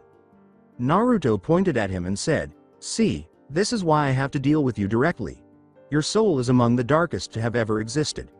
While many people's actions have darkened them, you are different in that the darkness within you is so strong that it has the ability to corrupt other people's souls as well." "That's ridiculous. I see your soul clear as day." Naruto shook his head. "So who are you trying to fool, Danzo? All across the elemental countries, you have abducted men, women, and children and compelled them to become root shinobi. To gain more soldiers, you slaughtered their loved ones and families. As if taking everything from them was not terrible enough, you did that act alone. Their very emotions, their will, their uniqueness, their minds, and last but not least, to turn them into these hollow shells of the people they used to be." Danzo defended his methods by saying, "Emotions make a person weak, so I stamped them out. And I am above everyone, even the supposed Shinigami that you call yourself." Naruto pulled out both of his sides and slammed them together, making them bigger in the process. "And yet you yourself retain your emotions," he said. "So that makes you a hypocrite as well as a blight upon the world of the living." Regarding your assertion that you are superior to me, Naruto swiftly transformed into his Reaper form and struck Danzo in a downward arc. Danzo was unprepared for this kind of attack and was unable to evade it, causing his soul to be torn from his body and sending his body crashing into the ground due to the force of the swing. Naruto then grabbed hold of Danzo's soul, which was jet black in contrast to the bluish normal souls of the world. Naruto made the man see his now dead body on the ground and said, "See now that you will forever keel before death as do all who live." Then, he called upon Dust and his raven flock to swarm the body and tear it apart, taking the pieces and flying to find a proper place to dispose of the body parts. Finally, Naruto held out a flask he had gotten for this very moment and placed Danzo's soul inside, sealing it shut to prevent any chance of escape. After completing his mission for the Kyuubi, he sent him back to his own realm, where he heard the cries of the spirits awaiting judgment and passage into the heavens they felt they were entitled to, but Naruto was wiser than they were in this matter. He held out his soul amulet and felt all the souls of the recently slain be drawn into it, and when it was finished, he smiled because he now had enough souls to finish his plan, but he still needed to find strife and war. Almost as he was about to die, Hinata reappeared and gave him another kiss. Hinata said, "So are we done here?" because she was ready to leave and never come back. "We are," Naruto declared, mounting despair. He extended his hand to lift Hinata, but she was startled by a voice yelling at her from behind before she could grasp it. "Hinata Hyuga, run from the beast." When Hinata heard that being said, she frowned even harder because she knew exactly who it was, her old sensei Kurenai, who had been telling her for the past few years to get over her feelings for Naruto. In fact, she was practically hoping that she would get married to Sasuke and become pregnant with his child in order to forget about him. "What do you want, woman?" Hinata yelled angrily, "Because this man is here to satisfy my 3 years of sexual frustration, if that's okay with you. Thus, if it's okay with you, I'll be heading out right now." Naruto grinned as she said this because he sensed that was where this was headed and he was reluctant to speak up. Furious that Hinata was responding to her, Kurenai yelled, "I am your sensei and you will listen to me. You have so much potential as a kunoichi, Hinata. Far more than anyone else in your or a similar age group. And you're just going to discard everything. And for what purpose? Simply to be his child's mother. To be his faithful, caring housekeeper. That's not good enough for you. And what gives you the impression that I would have denigrated Hinata in order to prevent her from realizing her full potential? For as long as I have known Hinata, I have always known she is strong. When nobody else did a euro, not even you a euro, I continued to have faith in her. For Kami's benefit, Hinata was put down by her clan for years, and you did nothing to stop it. A clan matter, as some referred to it. You conceal yourself behind moral obligations and procedural arguments to avoid meddling in family matters, but we both know that Hinata shouldn't have had to endure the abuses of her clan. You still would have preferred that your former pupil live under the control of the clan that mistreated her over me, even after I passed away years ago. You forced her to marry Sasuke, a man who didn't love her in the truest sense and was only marrying her to exact revenge on me, in an attempt to stifle her love for me. Kurenai's hatred for Naruto wavered for a mere second before returning, as he spoke. She glared and said, "He was far more deserving of her than you ever will be. Even though he was killed for bringing that traitor back to the village, Naruto loved me with all of his heart and managed to return to the world of the living, saving me because of his love for me." "More deserving," Hinata said, her hair starting to glow red to indicate that her levels of rage were rising. "I was killed by Sasuke. Genuinely murdered me in front of a live audience only to make Naruto suffer. How is a man who refuses to let death stand in the way of his reunion with the love of his life more worthy of my love than someone like that? Welcome to the Kyuubi," Kurenai, enraged that Hinata was not experiencing what she and the other villagers had been seeing for years, yelled. "Is it not evident to you that I am not the beast itself, given that the Kyuubi himself attacked the village and I am still standing here and alive?" With an eyebrow raised, Naruto inquired. "It only proves it more than ever that the two of you are the same thing." Perched on a hilltop, Naruto had a commanding view over the forested area forming Kiri's periphery. Naruto was sitting there with Hinata, who was humming to herself and looked absolutely radiant right now.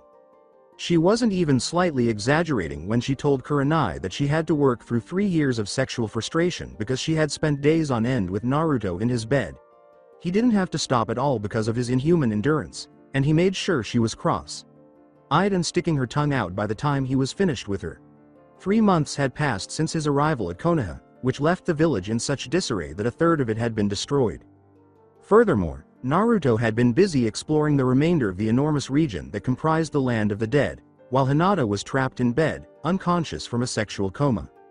He wanted this place to serve as the plains of limbo once the universe's full order is restored, because it did so in the past. He realized that after everything was said and done, he would need a new Lord of Bones to take over this place. It was a huge, almost limitless space that could grow larger in the future. In order to construct his future home for the Nephilim, he had taken the time to literally chop off a massive tract of land the size of a continent by repeatedly striking the earth with a force that broke it away from the mainland. And in the process of dismantling the terrain to achieve this, he discovered certain items that had aided in bringing order back. The skeletal remains of the enormous serpent, like creatures that had once carried the Lord of Bones' castle, were the first thing he discovered. It took some time, but he eventually located their lost souls using their remains. Taking them both in his hands, he was able to bring them back to life, but he made sure they were much bigger than they had been before, because, although they had been able to carry a castle, their new mission was to drag a continent high into the sky, preventing the lost souls who were supposed to roam this region from returning home. In the Sea of Desolate Wasteland, he also discovered a seed, and when he held it in his hand, he sensed a tremendous power within it. Based on his recollections of death from the past, he deduced that this seed originated from the Tree of Life and, as such, served as a portal to other domains beyond his current reach. He planted the tree on a different plot of land that was divided by a bridge and connected to the mainland. Though Hinata and he were the only people present, he was aware that someone would eventually need to watch over this location to keep an eye out for any souls that might try to pass through. He completed the finishing touches on this plane while Hinata cared for the tree's seed, assisting in its growth. Death's memories said that all of them should have died long ago, so the last thing he found startled him greatly. Inside a magically sealed stasis capsule was a large female maker. With the power of his own will, he opened the capsule and let her out. She woke up from her sleep eventually, though it took some time. The maker's name was Aaliyah, and her brother Valus had confined her to the capsule and put her to sleep because he was afraid for her safety during the end of the world. He had also asked the demon Vulgrim, his one and only favor, to conceal it in the land of the dead so that no one would discover her. Since makers did not die there, no one would think to search for her there. Naruto continued by explaining the current state of the world and the need for her assistance in order to forge the seals once more, which would raise the barriers and keep heaven and hell contained and isolated from the other realms. She accepted this, but stated that in order to accomplish this, she would need the forges in the Forge lands.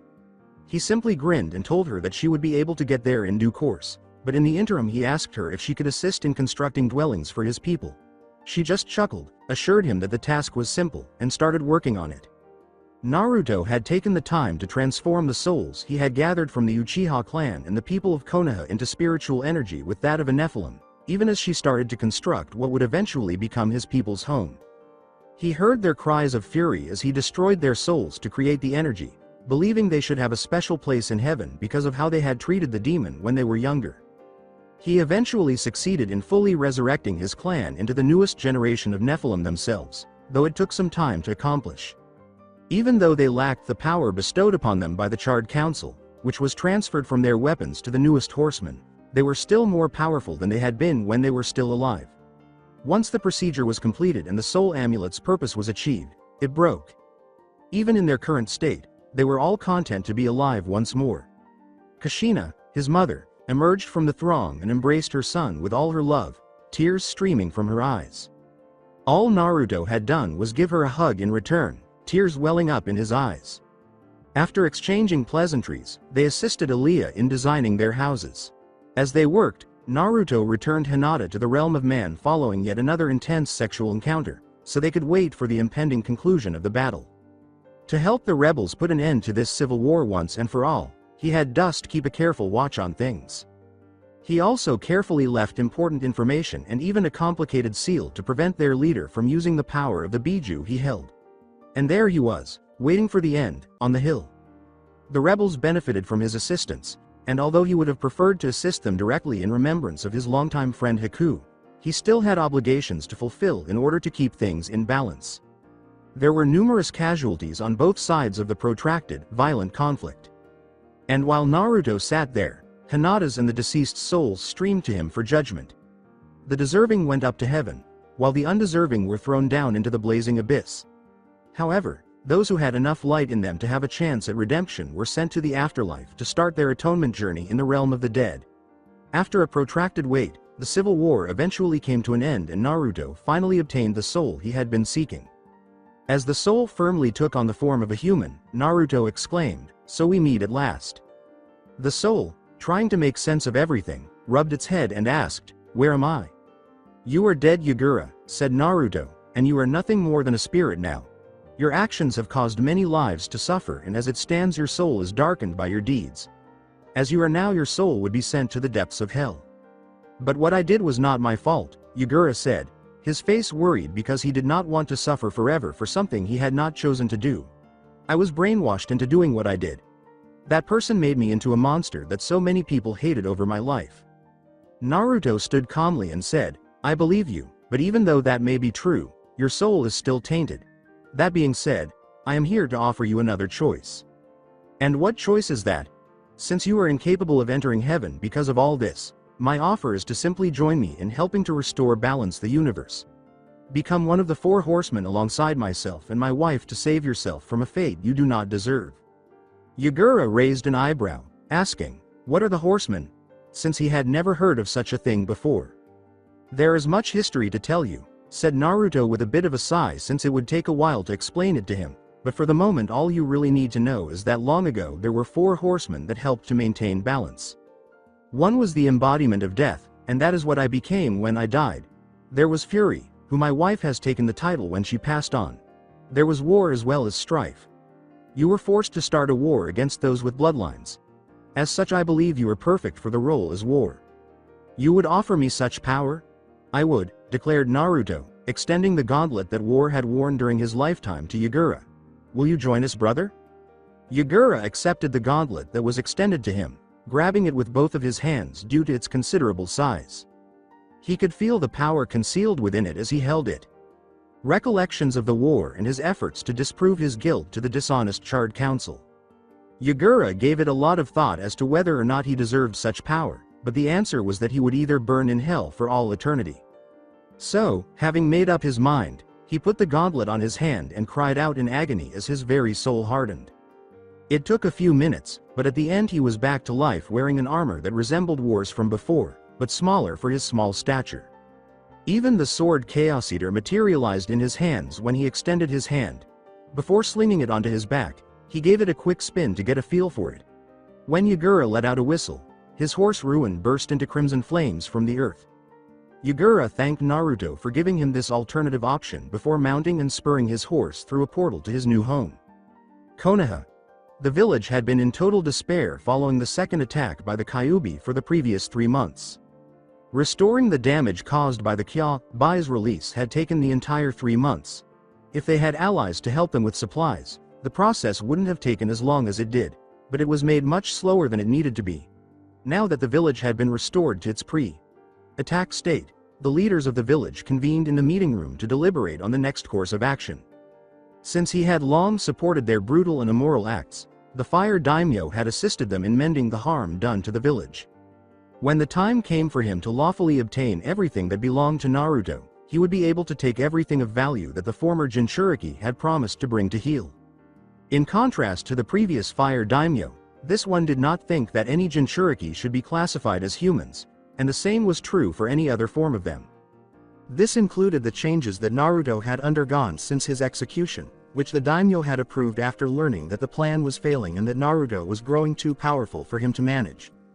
Therefore, he wanted to eliminate any rights he might have had regarding the family's holdings.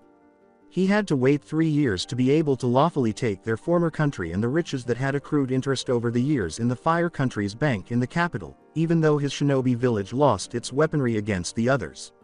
This was because Naruto was dead and there were no other Uzumaki to claim their clan's belongings. All Jinchuriki were viewed by the Fire Daimyo as monstrous creatures that should only be employed as a last resort when hostilities intensified.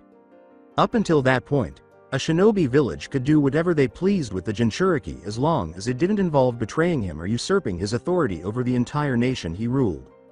The only reason Uzumaki Mito and Kushina weren't treated that way was because their families, the former fire daimyos, supported them while concealing their Jinchuriki status. The current fire daimyo didn't want to be like them, so he let the brat suffer to break his will to fight back. Later in life, when Naruto finally met him, he would lie to him to convince him to sign away his inheritance in exchange for personal security, which would prevent the villagers from hurting him. It was a lie because, in his place, he would not have accepted the Jinchuriki as a friend, as his father and his father before him had. No, he would just wait from now on to get his wish. However, that plan was ruined just a week ago. Since none of the other nations wanted to do business with a place that killed off a hero like Naruto, the rebuilding of Konoha had almost put their nation in financial ruin. Therefore, the timing of the unexpected rise in wealth was ideal for them to both replenish their treasury and raise even more money than they already had. Just a week and a half remained for him to claim his prize, so he had been counting the days excitedly. Suddenly, however, Gaara and his sister had brought an armed escort from Suna to their capital to meet with him. Initially, the fire daimyo believed they were here to talk about how to form a new alliance, but that was not the case. They arrived and presented him with the signed deed to everything that had ever belonged to the Uzumaki family. The fire daimyo had been furious about what he believed to be a theft of property that was legally his to claim. However, they possessed a deed that was personally signed by Naruto, so there was absolutely nothing he could do about it. He was thus made to watch as they cleared out the vault that contained all of their money. A few significant factors prevented the fire daimyo from attacking them and seizing it for himself, despite his intense temptation to do so. First, even though his country was not at war at the time, if he attacked the Suna escort it would become an international crisis and everyone would band together to fight them. Second, even though Gaara would simply kill him and as a Jinchuriki he would be unstoppable. And since there was nothing more the fire daimyo could do, he could only watch in utter rage as they took what they had come for. Although there had been a meeting right after Naruto's attack on Konoha, the main topic of discussion was how to get the village fixed up as soon as possible to avoid being caught off guard if another village suddenly decided to attack them. Both Iwa and Kumo wanted to do that, based on what Jiraiya's spy network was able to uncover, but by the time they devised an attack plan, Konoha had returned to its previous state, giving them the upper hand. As a result, they decided to scrap the plan for the time being. They could talk about much more urgent issues now that the village wasn't in danger from severe damage. Sume growled, "How is the brat even still alive?" as they talked about this urgent Naruto-related issue. When the brat was alive, she had always detested him. Even before he was made Hokage, she had fallen in love with the Yondaime Hokage, and like many other women in the village, she was envious of Kushina for receiving his attention. After marrying her inferior husband through an arranged marriage arranged by her mother, she had grown extremely unhappy with the direction her life had taken. She was especially incensed about Minato's constant relationship with Kushina rather than her own. If she hadn't been hoping that her two kids were his, she could have imagined having a child with him and raising them as a family. She immediately realized that Naruto was their child after the Kyuubi attacked, so she made plans to incite hatred and mistreatment toward him among the entire clan. She would get revenge on Kushina for secretly falling in love with the Kyuubi and marrying him, as well as on the Kyuubi for killing the Yondaime. Not to add, she considered Naruto to be their child, which was an insult that needed to be fixed. Sume had been on a mission during the wedding, so she had not seen the images that Naruto had shown them. "We killed him in front of everyone. He should be burning in hell right now," Sume exclaimed. Her already heightened emotions were further exacerbated by the news that her son had been killed by the brat she detested. With the aid of Jiraiya, Tsunade attempted to determine how the brat remained alive for 3 months, but even after receiving an explanation from Naruto himself when he crashed the wedding, she was still perplexed. "He somehow acquired the power of the Shinigami in death," Tsunade said, rubbing her head in frustration. "So he has somehow overthrown the older Shinigami and taken his position. So if we were to prepare a proper means to," started Shikaku in deep thought, "we could summon the kid here and seal him away with the proper seals and turn him into a weapon for our village once more. And also gain the Kyuubi as well since he controls it somehow with his gauntlet if what I have heard was right." Jiraiya considered the idea and said, "That does actually sound like a good plan. However, I think that we will need the aid of a being on the same level as Naruto is now." "So, precisely what are you proposing?" inquired Inoichi. "Simple," said Jiraiya, "we summon the Shinigami, the former one to be exact, to aid us." As soon as he said that, the people in the room gave him a shocked look because they thought this idea was completely crazy. "Jiraiya," said Tsunade, "must I have you sent to a mental ward? Because out of all the things I have heard come out of your mouth, that has got to be the most insane thing I have ever heard you say in your life."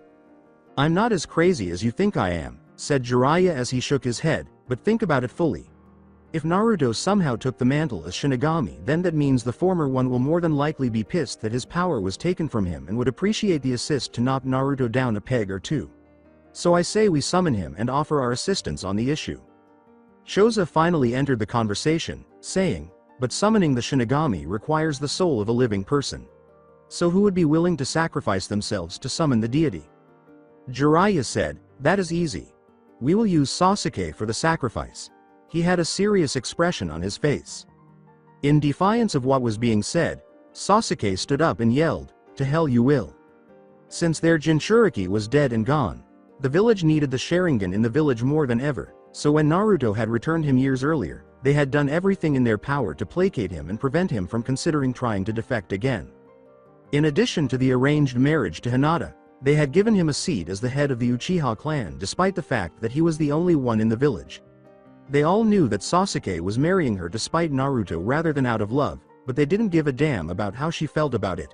All they wanted was to subjugate her. At this point, Sasuke would have probably done something brazen, but two Anbu materialized behind him and grabbed him. Chakra suppression cuffs were used on him to prevent him from struggling too much, and they seemed to have done a good job of it since he was unable to even shift his eyes or use his Sharingan. As his clan was accustomed to doing, Shibi stated coolly, "I agree with this idea." "You fucking traitor!" roared Sasuke, furious that someone who had stood by him for years had suddenly stopped. "So then, all in favor of using Sasuke as a sacrifice for the Shinigami to get help to take out Naruto?" Tsunade asked, grabbing everyone's attention in the meeting. When Sasuke noticed that everyone in the room had raised their hands, his rage only intensified. The Haruno Council women were hesitant to raise their hands because they had spent years trying to persuade their daughter to seduce him in order to gain access to his fortune from the mostly deceased Uchiha clan and gain political power from such a union. However, they eventually realized that Sasuke was not worth all the death and destruction that had befallen them as a result of his actions, and they raised their hands together. Sasuke growled through gritted teeth, "How dare you all betray me?" By now he was furious beyond belief, especially after Sakura's mother of all people had turned against him in such a way. All he could do was mentally curse the fact that Danzo and his lackeys had perished at the hands of Naruto, for had they remained alive, they would have inspired the councils to support him.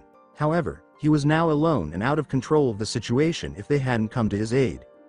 "Betray you," said Jiraiya with a scowl on his face, "Odd choice of words coming from you, Sasuke, since you have literally betrayed this village once already. It is because of your past actions that we are in such a state of depression like we are now. When you tried to defect from our village, Naruto had to bring you back, and by doing so showed us he was stronger than we wanted him to be, so he had to be eliminated before he was too strong to control. Because we killed him, all the alliances and trading routes he acquired for us ended. You hurt our village's economy beyond recovery.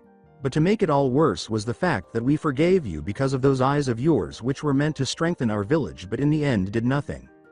We gave you what you wanted to keep you here, and when Naruto returned to save Hinata from our forced marriage to you, he offered us a chance to avoid bloodshed if we just gave her up. Yet in your infinite wisdom you killed her in front of him. You killed the woman he loved right before his very eyes, and in retaliation he summoned the Kyuubi and caused massive destruction that killed so many. And they should all be grateful to die for Uchiha elite such as me." Tsunade responded, "No, they shouldn't," as she stood up and gave him a punch to the gut before quickly chopping off his head. "Jiraiya, make the preparations immediately. It's finally time for this little shit to die." With a, "Will do," Jiraiya raised Sasuke and slung him over his shoulder. Not a single person in the assembly noticed the raven perched on a tree outside as it flew off to report back to its master as it dispersed to inform the masses of what was planned for the near future.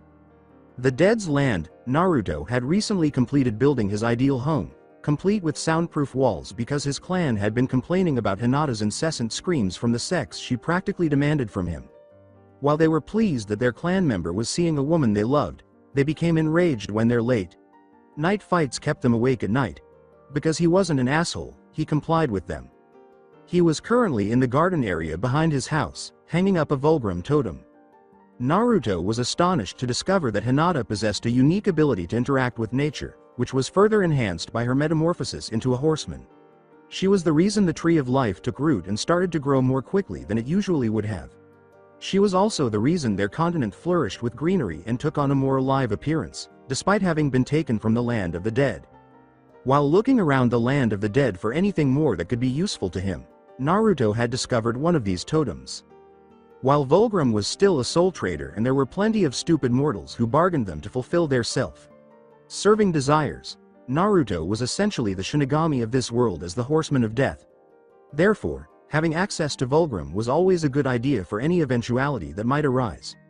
Just as Naruto was finishing up the setup, he witnessed what Dust had witnessed in the Eden realm. As Hinata approached from behind, he started laughing to himself. Hinata leaned against a wall close to him and asked, "What has gotten you in such a good mood?" "It's just that the village has done exactly what I expected them to do after all the crap they have gone through," said Naruto with a smirk. "And what precisely were you expecting?" inquired Yagura, who had also shown up to speak with his recently adopted siblings. "It's just that after losing so much for supporting Sasuke all these years that the village has finally had enough and decided to use him as a sacrifice to try and seal me in a way that would control me." Hinata was surprised to hear, and they honestly believed that would work, considering how ridiculous the idea was in every aspect. Naruto shrugged his shoulders and remarked, "They would try anything to protect themselves. They're desperate at this point." Yagura said, "So what are we going to do about it?" "Simple," Naruto uttered as he focused his energy into his hand and unleashed a blast that ignited the totem he had just set up. "I'm gonna call on the help of an old friend." A ring of blue fire materialized in front of the totem, and Vulgrim emerged from its center, his menacing smile on his face. "Ah," Vulgrim clicked his fingers together. "Or should I say Horseman now? I was wondering when we would meet face to face again, Spirit." Naruto waved his hand and said, "I'm not here to speak on such matters. I'm simply here to ask you for a favor. You know that my price is a soul. While I would usually agree to these terms, the situation kind of negates the need for the deal." "Oh," Vulgrim remarked, his curiosity hinting, "and how is that?" "The village of Konoha is going to summon you in a vain attempt to try and control me. They have even selected someone to sacrifice to get your help." "Truly?" asked Vulgrim with a bit of a chuckle. "They honestly believe that I have the power to gift them so they could control you? Oh, the minds of such mortals. They never truly understand how things work here. They're idiots. You know this better than I do. You have been around for so long and dealt with numerous amounts of them throughout history." With genuine curiosity about what Naruto had to say, Vulgrim asked, "So what is it that you want from me exactly?" "Just to give them these," Naruto uttered while tossing 2 scrolls in his direction. "What are these?" Vulgrim inquired with interest.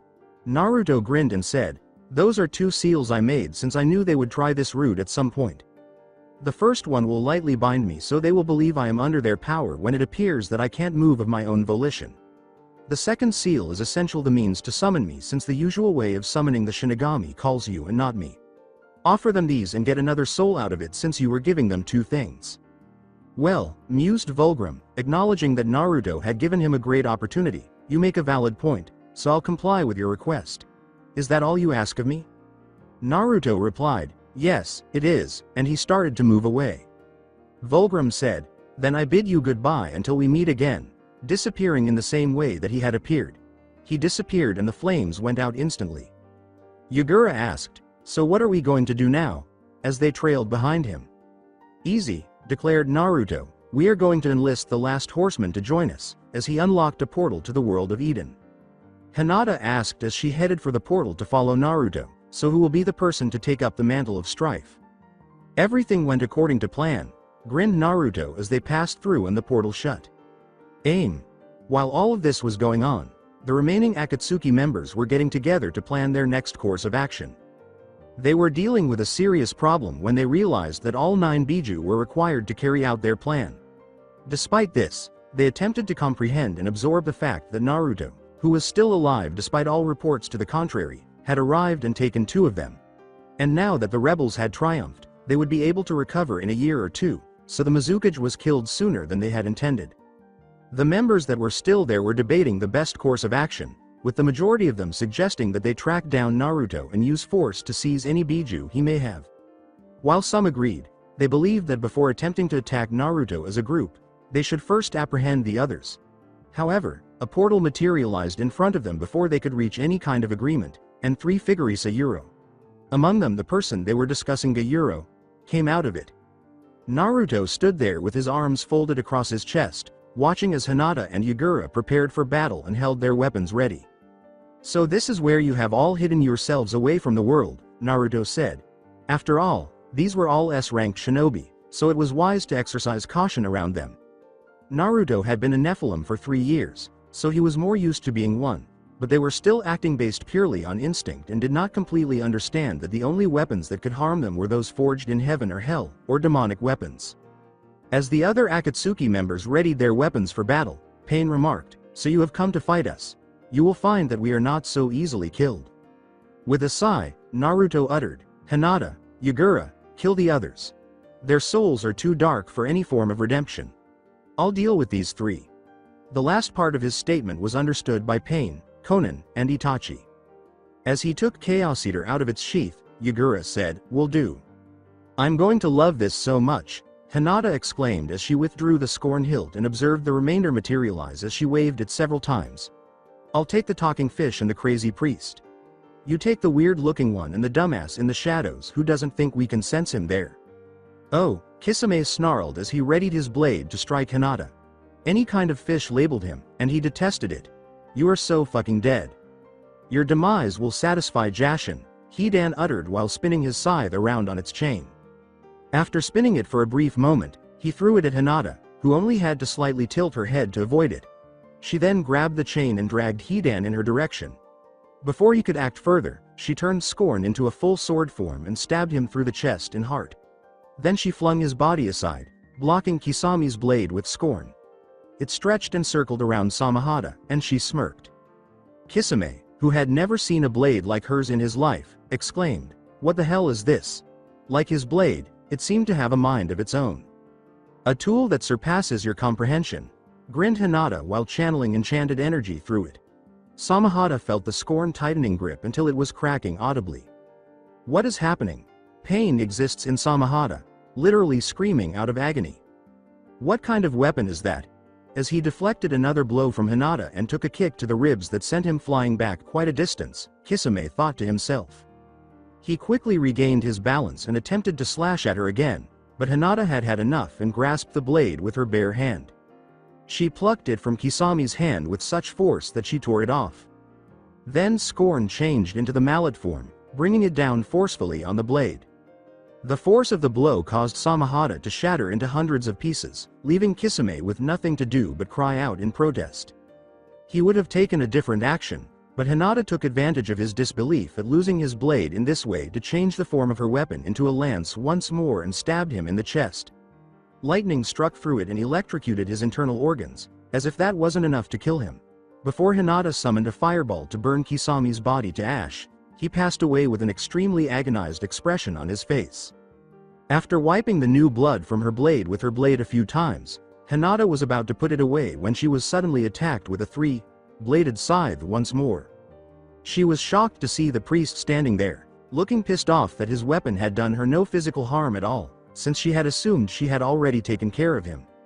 With a sly smile, Hinata ensured that this time, she would kill him by entangling Hidan in Scorn and forcefully pulling back on the hilt, causing it to sever him in pieces. This ought to have been sufficient, but even in fragments, Hidan was berating her with every expletives he could conjure.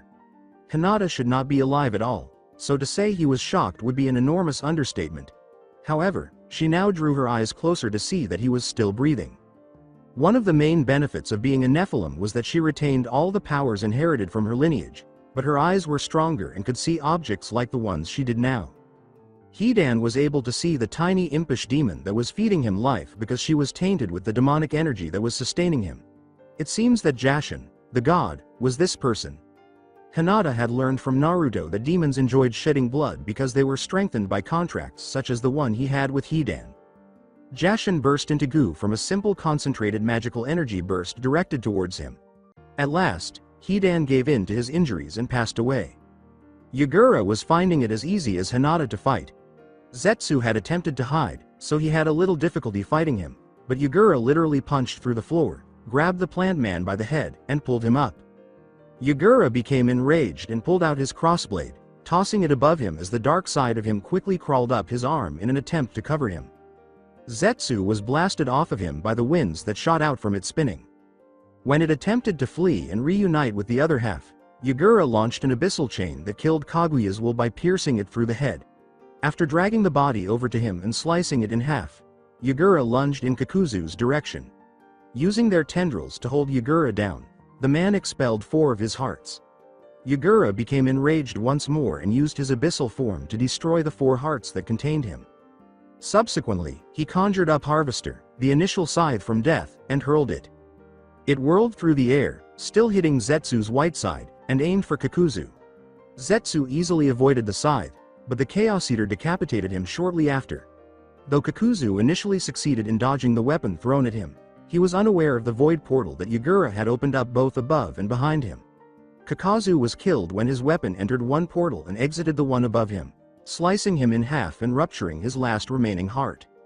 "You are no threat to us, but I came here not to fight you, but simply to talk to you about the future," Naruto remarked, aware of the deaths occurring all around him but also not having the means to kill them. Itachi, never one to sit still, whipped out his Mangekyo Sharingan. He attempted to use his blade to attack Naruto after activating his Susanoo. With a simple sigh, Naruto conjured up a spectral hand that grasped the blade and secured it. Pain attempted to bring Naruto to his knees with his Rinnegan, but neither that nor the several hundred explosive tags Konan used to launch them at him using her bloodline were successful. All of this was insignificant to Naruto, who just sighed even louder when they kept trying to beat him. His group used all of their might to try to kill him, and after killing all of their targets, he quickly waved his hand to order the last member of the Akatsuki to flee the area, knowing that there was currently no chance of defeating his opponents. As his 3 opponents threw everything they had at him, Naruto did nothing more than stand motionless. Hell, Itachi even attempted to burn him with his Amaterasu flames, but that also failed. Naruto finally asked, "So, are you done here?" after noticing that all 3 of them were breathing heavily from chakra exhaustion. "Because this is getting old." Sasuke did the same thing that Itachi just did, but the outcome was far more destructive. "I told you I wanted to just talk with you, and that is the only reason I don't strike back at you since I don't want to kill you," Pain said, looking at him with all 6 of his bodies. "Okay, then, speak. Nagato, please come out here so we can have a civil conversation between former clan members. Not to one of your puppets, but only to the real you," he said, gesturing to where his actual body was. Naruto was left in the room by himself with Itachi while Konan went to get him. Naruto said, "I sense so much conflict in your mind," as Itachi cast him a sly glance. "And I have to say that I understand why you're like this." Naruto grinned a little because, for as long as he's known Itachi, he's been practically emotionless. "What do you know about my problems?" Itachi said with a growl. "That your entire life has been thrown out of proportion. You were loyal to a village that was corrupted beyond redemption. You were forced to pick to remain loyal to either your clan that was planning to cause a coup and enslave the people of the village in their vain views of clan superiority, and a village that has done so many horrible things to maintain their so-called rightful place as the strongest of the 5 shinobi villages. You picked what you assumed was the lesser of 2 evils, but in truth there was no right answer to your choice and you were cursed to pick it anyway. You spared your little brother from death in hopes that he would be your clan's redemption, but the village you protected saw fit to use him as they used you, me, and so many others over the years. They spoiled him rotten so that they could control him into becoming another you, but one they could control over time. The darkness in his heart is so black there is no possible way for him to be redeemed. His actions have doomed not just himself but have killed so many people before their time." Itachi listened to everything that was said to him, and as Naruto explained each detail, a new tear fell from his eyes. He willingly turned evil in order to carry out his plan because he had such a strong desire to bring his clan back to honor. But everything he had accomplished had come crashing down because of his own little brother's greed and conceit, as well as the corrupting influence of the village he had once called home. "So much conflict," Naruto remarked as he moved past Itachi and out of sight. "So much strife," he whispered, leaning in close. After hearing that, Itachi became enraged and tried to attack Naruto with a kunai, but Naruto stopped him with just 2 fingers. As you are now, your soul would be sent to limbo to end wanderlessly for so long before you found your redemption, but I have an offer for you to help make this right, Naruto uttered, his eyes even more emotionless than Itachi was ever able to display. I am well within my rights to kill you, Itachi, Naruto said. As Naruto said that, Itachi raised an eyebrow at him. A long time ago, there were 4 powerful beings known as the Horsemen who kept balance in the universe. But an event known as the Apocalypse occurred and the Horsemen died in the end. With their death, the balance of the universe unraveled and there was no form of order. But with my death, I became reborn as the first of the Horsemen known as Death. In time I have found 2 others to replace the others, but there is still one we need to fill in the position. And what position is that? The Horseman of Strife, Naruto referred to Itachi while you withdrew mercy and redemption. You always dreamed of helping maintain balance, and now I am offering you a chance to do just that. So will you join us, brother? Itachi honestly thought about the offer that Naruto made to him as he eyed the weapons that he was holding out. After deliberating for a moment, he ultimately decided to take them from Naruto. Itachi, the last of the Nephilim, felt a surge of power pass through his body. Gray metallic armor that had once belonged to the former Strife covered his entire body. When the helmet materialized in his hands and he put it on his face, his eyes turned from red to gold, finishing off his new look. Then Itachi took his pistols and gave them a little spin before holstering them. After Naruto had opened the portal for him to pass through, he did so, and Konan came back with Nagato as the portal closed.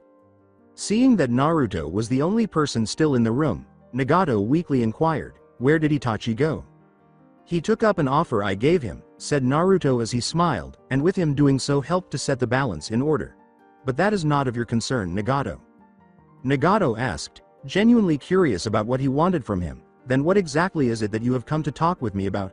However, Hinata and Yagura returned with their target bound and wrapped in chains before he could respond to his question.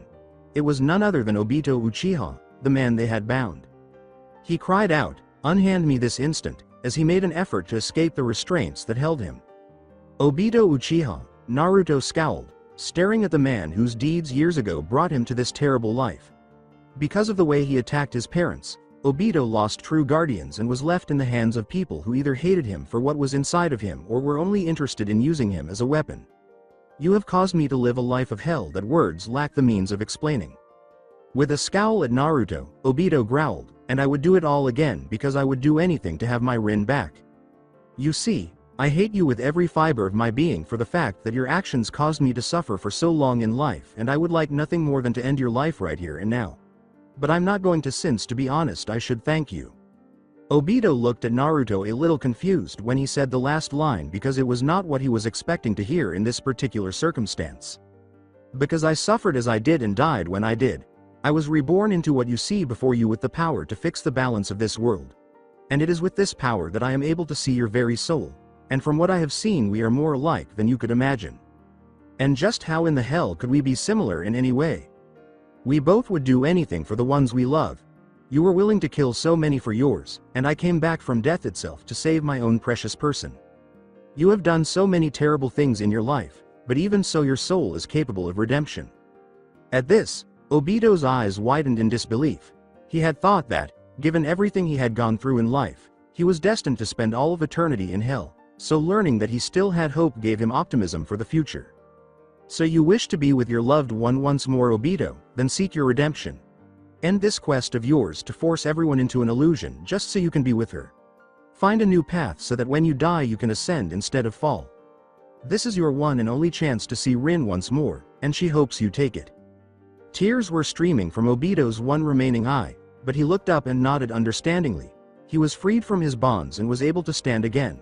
After giving Naruto a courteous bow, he departed to begin a new life for himself that was devoid of all the hatred he had previously harbored. He would pass away as an elderly man, so Naruto would not see him again for years. "And then there were 2, Naruto remarked, glancing at Konan and Nagato. "If Obito did such horrible things as you claimed," asked Konan, "then why did you let him go like that?" "Because I am death, I am neither good nor evil. I take all who perish despite what they have done. When someone is worthy of redemption I give them the chance to achieve it since they deserve it. Only those whose souls are blackened do I kill personally. Fortunate for the two of you. You are not like that, so I have come with an offer like I made with the Uchiha. And what offer is that? Like Obito, you both have done horrible things, but you did it in the name of peace, so there is not much darkness to weigh down your souls. So I offer you the chance to change your ways to live a life worth living. Restart our clan and love them like we were known to do. If you promise me that you will abandon this pointless mission, then I can offer you an item that will heal you so you no longer need the device you are stuck in. And what could possibly cure me of this? Nagato genuinely inquired. Naruto threw a glowing green flask towards Conan, who caught it. This is a health potion, one that will heal you back to pristine health, Naruto said. And why should we believe you? Asked Conan. Since you claim to be death itself, why would you offer something that heals us? Because I didn't make the damn thing. Nagato's parents are the ones who brooded with their son in mind as they did. They know what you have gone through as well as done and wanted to help you so your soul doesn't become blackened over time. With a whisper, my parents made this. Nagato took hold of the flask. Indeed they did, said Naruto as he opened a portal back to his home, and whether or not you take it is your choice. Your life is your own to live, but I as well as the rest of our clan hopes you live on to carry our memory. You are the last Uzumaki to exist. There was another young woman, but Orochimaru got his hands on her and she died on his operating table in his vain attempt to use her genetics to obtain immortality. So do what you wish, Nagato, but we hope you make the right choice. After saying that, Hinata and Yagura followed Naruto through the portal as it closed behind them. Conan and Nagato were the only ones left, and they stared at the flask that had been given to them, unsure of what to do. Seated atop a rock, Naruto observed his family getting ready for the impending events. He had been watching and helping his family build their new home for several months now. Since they were the Nephilim, it was now their responsibility to maintain harmony between the realms. He watched as the finest members of their clan constructed the armory, where they kept the weapons they would require. Although their weapons were not as potent as his and the other horsemen's, it was understandable given that the Charred Council was no longer in existence to improve such weapons. However, they were happy while they were getting ready. Although the rest of the people didn't see Naruto and Hinata for a few days after their official marriage, they knew exactly where they were. Naruto and the other horsemen, however, had one final destination to visit before they completed making their own armor and weapons that would be utilized in the distant future. Naruto had told Danzo that in order to bring the balance back, he had to personally go and gather those whose souls were so dark. And even with Danzo gone, there was still Orochimaru, another, to be collected. Deep in Rice country, in a dank, dark, and deep base of sound, one of Sanin's Konoha spies told him stories of a Kyuubi Jinchuriki that had returned from the dead, stronger than before, and that he now intended to punish the Leaf for their betrayal by causing them to suffer unimaginably. The Sanin salivated at the prospect of using the boy as a test subject to access that potential to genuinely become immortal and elude death without having to transition between bodies. He could destroy Konoha, assuming Naruto hadn't already done it, the Akatsuki as retaliation for their own deeds against him, since he was unaware of its destruction at this point, and any other idiots who dared attempt to test his newfound ability. He had just given his men the order to locate Naruto and bring him back by any means when the said person materialized directly behind him. Naruto was fully aware of Orochimaru's capacity to absorb another person's body in order to sustain his own life, as well as his snake-like propensity to expel fatal wounds. Thus, he simply went for the scythe decapitation so that the leech could not escape death this time, rather than teasing the man and playing around. Orochimaru was not prepared for death, but then, that was the intended outcome a euro, instantaneous and imperceptible to the unaided eye. He also did this in order to gather his soul in exchange for something from Vulgrim. Due to a botched experiment years prior, Orochimaru had come dangerously close to death as he had searched for a way to live forever. So he put his soul into the body of another and called upon Vulgrim to help him. This is how Orochimaru learned about the power to switch bodies, and it became his obsession because he was afraid for his soul when he died because it was now Vulgrim's. Said demon was furious that a mortal man had discovered a way to duplicate the process independently, but he was powerless to stop it because he could only meddle in human affairs through negotiations. Thus, in order to obtain what was truly his, he had to wait for the snake to pass away in the future. As payment for a soul he possessed, Naruto had consented to expedite the procedure. The spirit of Minato Namikaze personally, since it only made him more enraged to see Orochimaru still among the living the way he did, Vulgrim had consented to it. Naruto killed the man and took the soul to Vulgrim, who fulfilled his obligation by giving Naruto's father's soul back. Naruto treated him the same way he had all the other members of his clan once he got hold of him. Minato was shocked to discover that he was alive again, and even more so that his son had managed to make it happen. Minato was furious that the village he died to defend had done so much to his son before they killed him before he became too strong, and Naruto had taken the time to explain how the world had changed in the years he had been trapped under the power of Vulgrim. Minato was relieved to see his wife alive and well and shared Naruto's opinions about what needed to happen. Naruto barely laughed before Hinata took the same to Minato, leaving him defenseless as Kushina dragged him off by the arm for their own private alone time. Thus, fully prepared for what lay ahead, the army of Nephilim at Uro, which was now the guardians of the equilibrium, just as the Charred Council had been before they were corrupted at Uro, waited for the summons to be issued. By the time this was happening, the Tree of Life had finally expanded to the point where it was once again possible to enter other realms. Heading back to her own realm of the Makers, Aaliyah set about forging the new seals that would keep the realms sealed off from each other until Armageddon. She spent hours there, following in the footsteps of her ancestors, consuming hallucinogenic roots in order to see the 7 future events that would signal the end of the world, and one by one the seals were forged. Naruto asked Aaliyah to pause for a moment as he had one last task to attend to, even though she was just a few hits away from finishing the final one that would completely shut off the realm of man. She went off to spend some time with the Nephilim who had become her husband after agreeing because she could use the remainder. She was the last of her race, so it made sense Uro, despite the strange appearance at Uro, that she would look elsewhere for a suitable husband. Konoha. With only a few seals of the apocalypse remaining, Jiraiya had completed his preparations with the seal to call forth the Shinigami. With all the research he had to do, creating this seal took some time, but once it ought to function. Because the people were sick of hearing Sasuke make threats that they all knew he couldn't carry out, even if he was free to try, he was bound with chakra suppression cuffs and gagged. Now that everything was set up, Jiraiya used the seal to call the Shinigami to communicate with the god. In a burst of greenish blue flame, Vulgrim materialized in all his demonic splendor. He had been anticipating the humans in this village to do this since Naruto had informed him that they would. He had to give them credit for foresight when he looked down and noticed all the elaborate seals that kept him from leaving the spot. He wondered why it took them so long to call him. "Why have you called me immortal?" Vulgrim inquired, pressing his fingers together. "O Deadly One, we need your help," Jiraiya said, bowing respectfully. He wasn't alone, either, as the rookies themselves followed his lead and bowed along with the clan heads and other council members. After all, one did not defame the god of death. "Explain," Vulgrim said simply, although he was fully aware of the purpose of his summons. Since neither he nor anyone else had any control over the horsemen, he couldn't help but laugh to himself. Like the gods in myths and stories, they were the actual pillars that maintained equilibrium. It was confusing and funny at the same time to hear that these stupid mortals thought anything or anyone could control them. "There is a boy by the name of Naruto Uzumaki who has somehow acquired powers that defy our own means of explanation," said Jiraiya, "and with said power he has struck a blow against our village and claims the title of Shinigami for himself.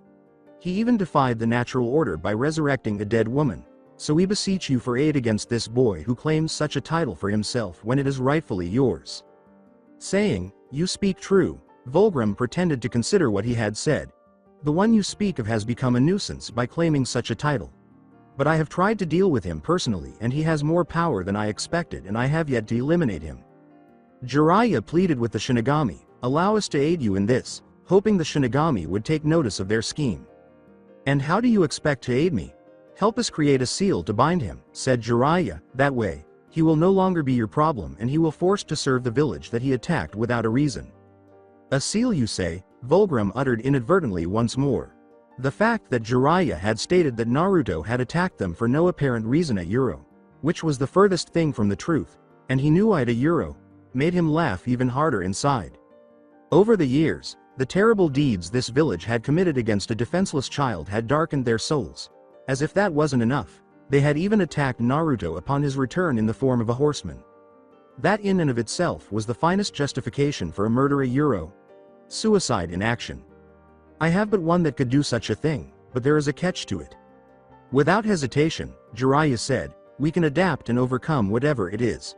For the Shinigami, it was sufficient that they had a seal at all to help them.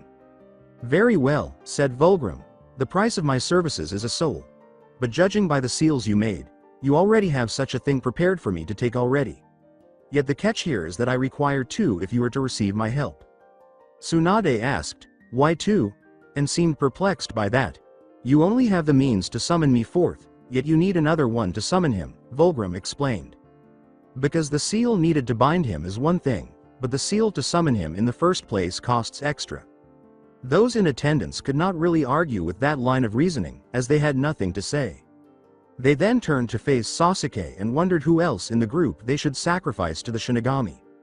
Sakura was forced forward by Ino, who made the decision to do so, and Vulgrim offered his hand to take her soul as he did so. Since they would all eventually die when this was all over, he didn't really care whose soul he got. Along with her body collapsing was Sasuke, whose soul had also been drained. After he had both souls, he took out the scrolls Naruto had given him to give to the mortals that had the audacity to attempt to bind a horseman. Jiraiya bowed his head along with the rest of the group and said, "We thank you for your help." With a smile, Vulgrim said, "My pleasure," and sank back into the ground as the portal that had previously allowed him to exit reopened. Jiraiya and the others in the group realized they had a lot of work ahead of them when they examined the scrolls that had been given to them after he left. The seals were extremely complicated, and the fact that they had to be positioned precisely as shown in the scroll made things even more difficult. It took 2 whole months to set up because of this. They set it up in the same arena that was used for the Chunin exams, the same arena where Naruto demonstrated to them that he was growing too strong by defeating Neji, a Hyuga prodigy he was never supposed to defeat, despite having little to no training or even a proper instructor. Naruto's fate was sealed the moment he returned with Sasuke after defeating him at the Valley of the End, but this had served as a wake-up call for them to keep a closer eye on him in case the plan to turn him into a weapon could still be successful. The seats had seals on them in addition to the arena floor. The directives were very explicit about the requirement that all villagers be present for it to function in order to bind Naruto to the village's service. Given that each person's chakra was required to bind him, there were seals on the seats for them to sit on. Jiraiya had checked the place again after 2 months of non-stop work to make sure everything was in its proper place, and since it was, he sent out a message telling everyone to report to their designated spots first thing in the morning. By morning, they would bind Naruto, and by afternoon, he would be leading the charge against those who abandoned them through trade routes and alliances. They considered it poetic justice because they had severed all ties with the village due to their behavior toward Naruto, so it was fitting that Naruto should be the one to bring them back into compliance. A lone raven perched atop the Hokage monument, observing everything so that his master could see it as he did, but none of the villagers noticed him during this entire time. However, when morning arrived, everyone was happy because they knew that this was the day that Konoha's life would change. Thus, they all gathered in the arena to see what they sincerely thought would be the day Konoha would become powerful, great, and most importantly, feared once more. After settling into their designated spots, they all made the appropriate hand gestures to release the seal. It glowed brightly as the seal engaged. The clouds suddenly grew darker and the sky grew darker. They continued with the seal despite the strange situation at Euro, since it was the middle of summer and there hadn't been a cloud in the sky just moments before. Lightning started to emerge from the clouds and struck the seal multiple times, right in the middle. After a few minutes, Naruto emerged on his knees within the seal. Before he could take further action, several chains shot out of the earth, imprisoning him and preventing him from moving. As he struggled to free himself from the chains holding him captive, Naruto angrily exclaimed, "What the hell is this?" Tsunade stepped forward and grinned as she said, "This is a seal that was gifted to us by the true Shinigami," realizing that the seal was, for the most part, accomplishing what it was supposed to. It turns out that he was not happy about what you have done and saw fit to grant us the means to not only summon you to this very spot but to bind you into serving the village once again as the weapon you were always meant to be. Naruto growled, "As if you could control me so easily," in response to his being restrained in this manner. "But we already have Brat," Jiraiya remarked as he and the others got ready to begin the second phase of the seal, which would completely subdue him by applying a seal to his body and making him follow their every order. They did so with just a nod from Tsunade, and as black electricity started to flow through Naruto's body, he screamed. Tsunade started laughing merrily, delighted to see the brat hurting like he belonged in hell. but her giggles were cut short when Naruto stopped screaming and started laughing instead. Naruto exclaimed, "To think you would risk everything to try and bind me like this," as he laughed so hard that tears actually came out of his eyes. At that moment, he stood up and released enough energy in his pulse to break free from his bonds. They had been quite effective in making him appear to be bound, but since he was an intangible being and could not be restrained by human beings, he was able to escape with ease. "What is this?" exclaimed Jiraiya, just before everyone in the village experienced a brief loss of breath and a sharp, cold pain in their very souls. Naruto stretched a little and said, "This is the end for you all." He needed to release the kinks in his muscles because, although the seals were not strong enough to keep him imprisoned, they still left him stiffer than he would have liked. "I warned you that all who challenge death itself only hasten their own, and the fact that you used a seal that bound everyone to attempt in its use has only sentenced everyone here." "But the Shinigami," Jiraiya exclaimed, clearly shocked by the whole situation. He had absolutely no idea how this would turn out. Naruto smirked and said, "Who do you think gave the Shinigami these seals?" All that Tsunade could manage to say was, "What? I set this all up since I knew you would try and bind me like this in some manner," said Naruto. "I told you that there were rules that I must follow, and your actions have just made it so I can kill everyone here due to the nature of the seal. So to all who are within this arena, when you descend into the depths of hell itself, remember that it was Tsunade that brought such pain upon you. If she had just let it go and done nothing more, I would not have been able to attack like this." The sky violently split open as he concluded his brief speech. This marked the opening of the portal leading to the realm of the Nephilim, through which all the Uzumaki clan members fell. With their diverse weapons at their disposal, they had all been given a single, straightforward command to obey. Destroy everything. And they started inward, from the walls of the village. When the populace realized they were being attacked, they all started to run away in fear. The civilians tried to find somewhere to hide until this was all over, while the shinobi departed to try and defend their home. Naruto started to move away from them, but Tsunade and Jiraiya remained there. He didn't care what they did for the time being because they had nowhere to run to and no way to hurt him. His pallid horse called out to him as he turned to leave. And the others who comprised the horsemen joined him as he saddled up. He had located Fury, Hinata's horse. Even though all he discovered were its bones, he was still able to stop death in its tracks because heaven and hell's power temporarily increased his abilities. Now that they were all assembled, they were prepared to finally eradicate this abyss of corruption from the face of the planet. Tsunade and Jiraiya were left in disbelief as they rode into the village to commence their mission, kicking their legs into the sides of their horses. In the end, Tsunade managed to exit the arena, but Jiraiya stayed on his knees in terror because he was too shocked by everything. However, while he was there, numerous others were battling Naruto's forces in different locations. Even though everyone who was with Anko was either dead or had fled when they fully realized they would eventually die, she had made an effort to repel the Nephilim forces.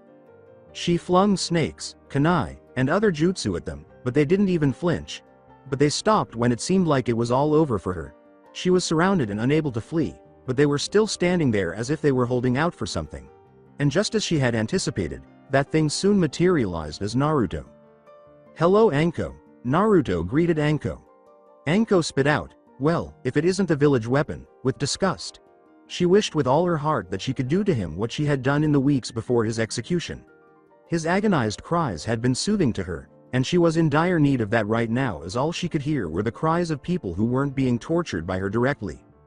"I was," said Naruto simply, "but I go by death now. You would do well to remember that fact now of all times." "So what the fuck do you want?" To ask a simple question, Naruto stated bluntly. Anko, taken aback to learn that the demon brat had his men surround her after killing most of them before the others withdrew to question her, exclaimed, "Are you serious?" "Indeed I am," said Naruto, "and all I wanted to ask you was did you feel any sort of guilt these past several years? Even a minuscule amount of it in that black pit of an organ you call a heart? Guilt over what? Torturing you? Or any of the other countless people who I have done it to in my long career doing it? No you stupid fucking idiot. I felt no guilt doing what I did, and in fact I wish that I could do it again to you right now so as to show these men who they follow is nothing more than a sniveling weak pathetic coward who calls himself a man." Naruto grinned and took hold of her neck with his death grip to draw her closer to him. "Well, thank you for your honesty," he said. She tried her hardest not to pass out from the lack of oxygen, but he squeezed her so hard that she was unable to respond, only mumbling words. He channeled power into the curse seal that Orochimaru had given her when she was younger while he held her. Hers was a prototype, so she was stuck with it, unlike others who had lost theirs when he was killed by Naruto. It didn't really matter because she wouldn't survive long enough to voice her complaints. Naruto threw her backwards onto her back like the worthless piece of trash she was, once he had applied enough power to the mark. Anko cried out, "What the fuck did you do to me?" just as a sharp pain shot through her body. It started in her neck, but she could feel it moving painfully and slowly down her body, away from her brain, and only downward. Naruto told her, along with the others, "I enhanced your curse mark beyond the means of you being able to resist it," as they watched her twitch in agony. "Your body can't deal with it, so it's essentially rotting from the inside out. This is the price of betraying one's self. You were like me once. Hated. Shunned. No one wanted to be around you because of that mark. Then they offered you a chance to be loved like you wanted for so long. All you had to do was hate and abuse me like they wanted you to do. It seems fitting that your life should end in a painful manner such as my own, and my only regret is that while my suffering lasted weeks, yours will not. But you have an eternity in hell itself to look forward to, so I believe that quite makes up for it." While the others watched the two interact and waited for Naruto to intervene, Anko exclaimed, "I still had a chance at a life unlike you. I knew you were as good as dead when they told me to torture you that day. I wasn't about to stick my neck out for some scrawny ass kid, wearing mostly orange, acted like an idiot almost all the time, and was pretending to be a shinobi. You were dead weight." What he actually did was laugh heartily. "You're right. I was all those things. But you were just as pathetic, if not more than I was back then, Anko. You were a dango-eating junkie. You loved to hurt people whether they deserved it or not. You walked around looking like a slut with your choice in kunoichi attire and smirked all the while knowing it was true. You loved to dress in such a manner and loved to make men drool when they watched you go by, but never made the approach to ask you out. Of course, it's no surprise since no one really took you seriously outside of the fact Orochimaru was once your teacher before he threw your ass away. What man in their right mind would want to date, much less fuck a pathetic, discarded student of the notorious Orochimaru of the Sannin?" said Naruto in a mocking tone while Anko grit her teeth. She would have continued, but since the rest of her body had been corrupted, the curse mark had already entered her brain. Anko gave one last, ear-splitting cry of agony before collapsing. As she toppled over and struck the earth forcefully, blood spurted from her mouth, eyes, and ears. After her lifeless body hit the ground, Naruto and the other Nephilim quickly scattered since they had to go somewhere else. Hiyashi was so scared that she was running through the village. Just a moment ago, he and the other Hyuga elders had seen Hinata in their house. The Hyuga were realisms, and they had realized there was no way they could defeat Naruto on the day he showed up to ruin Sasuke and Hinata's wedding. Thus, they oversaw the covert building of a vast tunnel beneath their clan home that led outside the village and into safety. Although they were leaving the village they had lived in since its founding, they didn't really have anywhere else to go. Although Kumo was the village that would most likely allow them to settle there because they had been attempting to integrate the Hyuga into their community for years, Suna would undoubtedly kill them rather than offer them sanctuary. They wouldn't refuse anything, not even the entire clan. They therefore had preparations to leave the village, or at least they had until they met with the Shinigami and received the means to enslave Naruto in the village. Thus, they decided to postpone their evacuation plans. However, they soon attempted to flee once more after Naruto managed to break free from the seal and revealed the truth about its original source. However, Hinata knew how the Hyuga thought when the cards weren't in their favor, so she was waiting for them when they arrived, which presented a problem.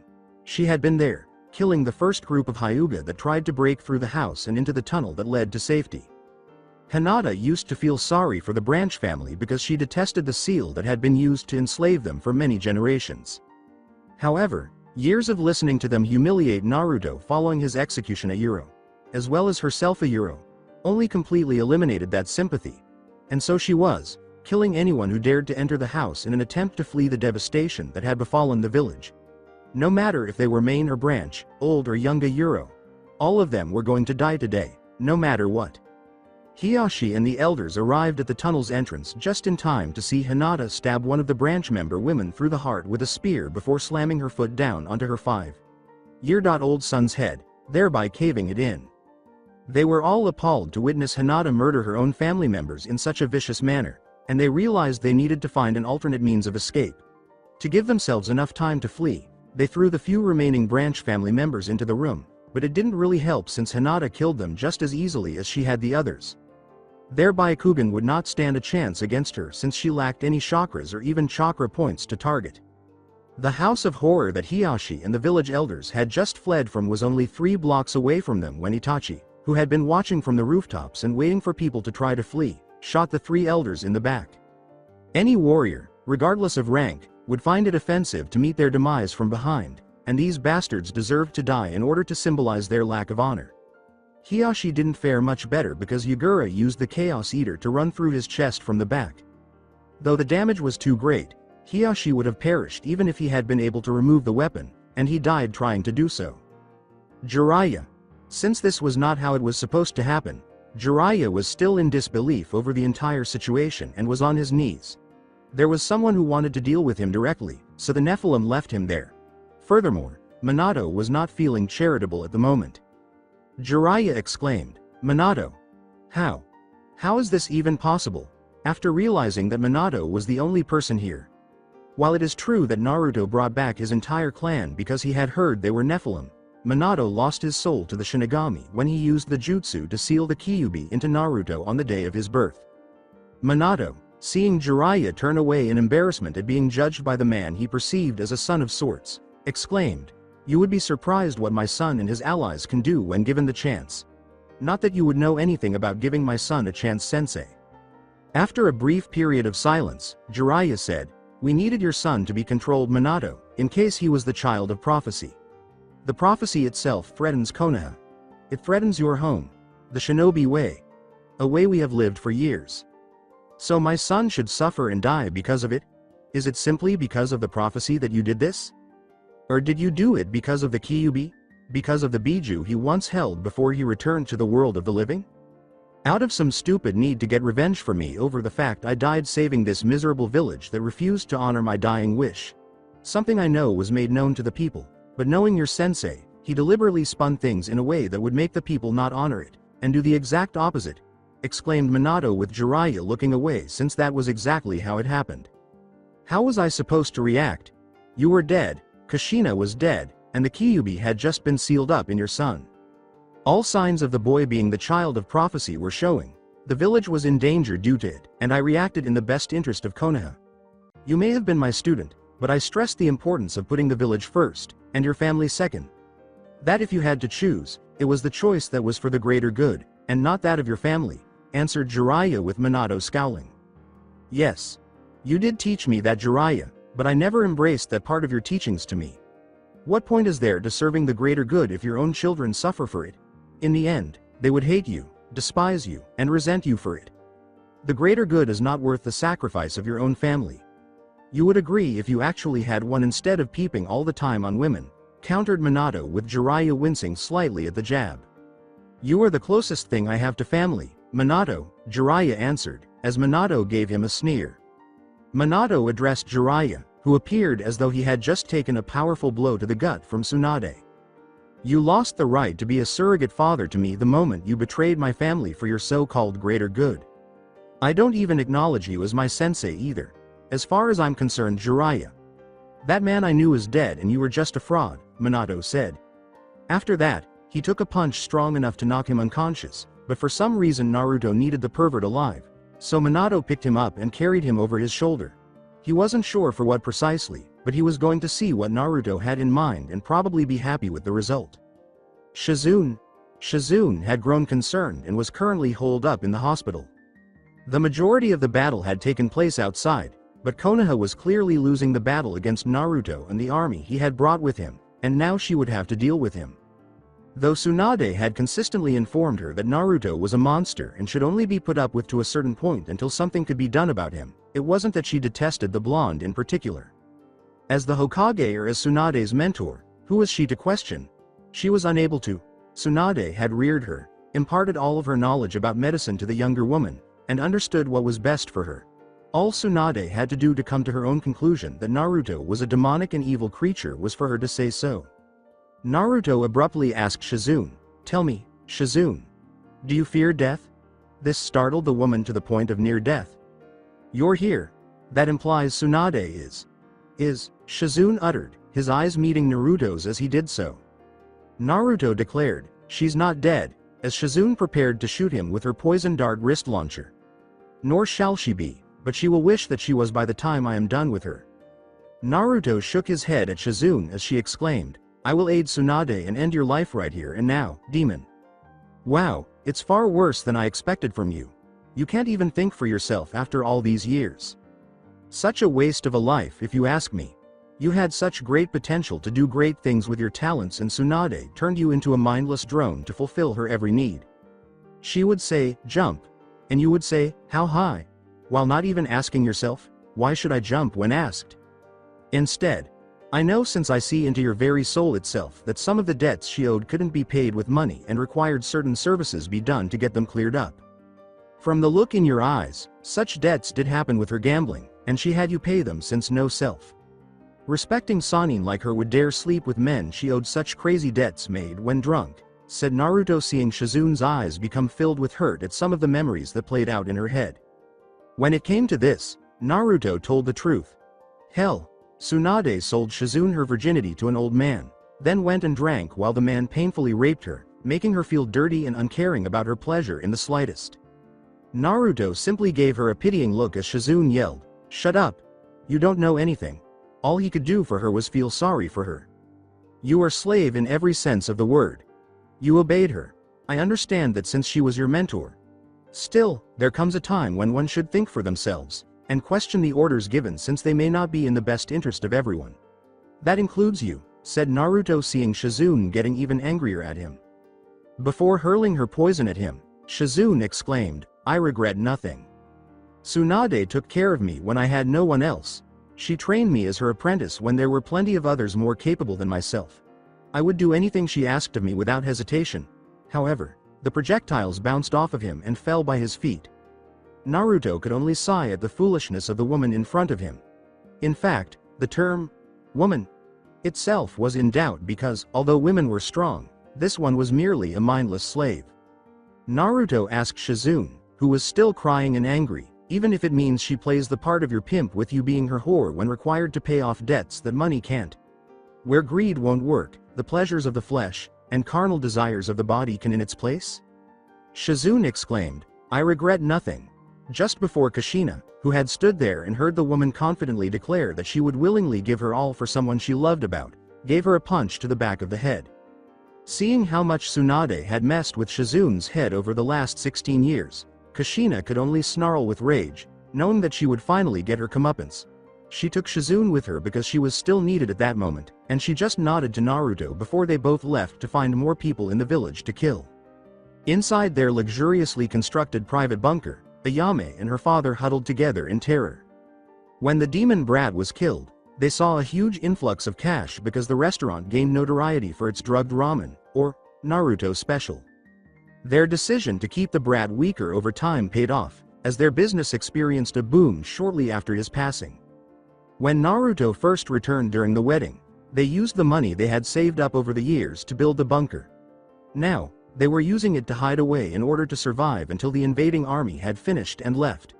They were ready to stay here for however long they needed, and they had enough supplies to last for weeks if necessary. They should be safe because the entrance was so well hidden that only the two of them knew it existed.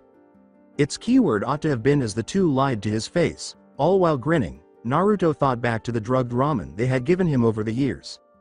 Thus, Naruto knew precisely how he would put an end to them both right now. While it was true that the door was well hidden and had multiple seals to conceal its existence, Naruto was able to sense souls rather than chakras, so the seals were ineffective. Thus, he made a medium-sized hole in the ground with his gauntlet, just like one would with glass cutters, and covered the hole with his hand. In order to avoid alerting the two individuals inside, he had completed this discreetly. After that, he used his interdiction to conjure up a tiny portal and use his power over the four-tailed Biju. Using the power, he called forth a jet of water that started to fill the bunker completely. When the candles went out and they were left trying to flee in the dark, Naruto could hear them scream. They were trapped in their bunker because the stream was too strong for them to escape. However, Naruto cut off the water just as they were about to drown. They sighed with relief, but then the fear came back when they noticed that a huge stream of fire, rather than water, was starting to shoot downward. They screamed as they started to boil alive as they eventually felt the water start to heat up. Naruto, however, did not put an end to the stream and continued it until Ayame and her father were completely silent because they had been cooked to the consistency of the ramen they used to feed him. These were only a few instances of how residents of the village perished because they lacked the means to protect themselves from the Nephilim or to leave the village altogether. The gates had been sealed shut, the enemy was pushing the root tunnels toward the center of town while the village was being set on fire to completely destroy it, and the tunnels had been flooded, making it impossible for anyone to use Tama-Euro. A few council members attempted and perished in the process.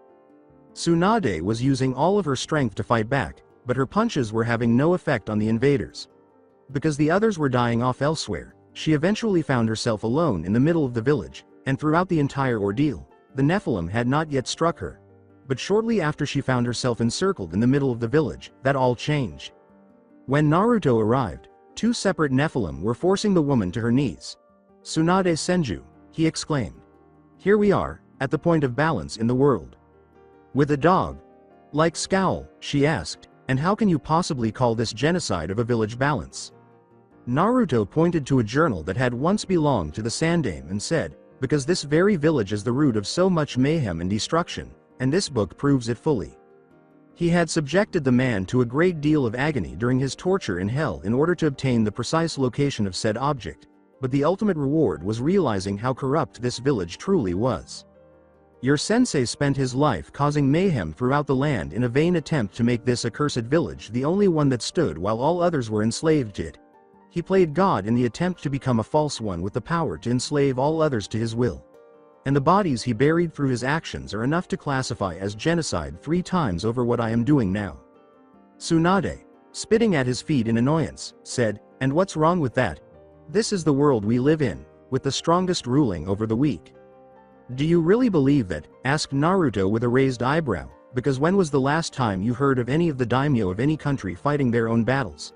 None of them do, so they would be classified as weak and yet they rule over so many others." Tsunade, who had had enough, said, "Go to hell, brat. I stand by my village and will die with it, so just fucking kill me already." With a simple no, Naruto withdrew a scroll. Even though the scroll he was holding glowed sinisterly, the sheer amount of labor that went into it was worthwhile. In order to make it one that would accomplish the necessary deed, Naruto had requested the assistance of a few dozen of the clan's finest sealers. "Oh, so what? Did your conscience finally get the better of you to the point that you realized that killing us is wrong?" Naruto responded, "No," as the individuals he was waiting for showed up. His mother had arrived in a similar manner with Shizune, and his father had come with Jiraiya by the throat, now on his knees before Tsunade. "I just wanted to remind you of what I said last time we met. I warned you that you would be killed by the one you loved the most, and I meant it." Tsunade, who saw the woman as a daughter, grew enraged and growled, "So you are going to have your own mother do your dirty work for you?" "No," with a disagreeing shake of his head, "since you don't give a damn about her." "How dare you say that?"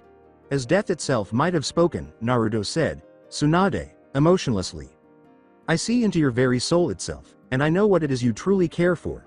While you may be in denial of it, I see it as clear as day." "Okay, Mr. Omnipotent, who is it that I love so much?" Naruto pointed at her and said, "You are a self-centered creature who only thinks about herself."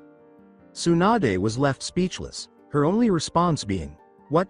due to the abruptness of his statement. "Allow me to elaborate," said Naruto as he put his hands behind his back and began to pace around Tsunade as he spoke.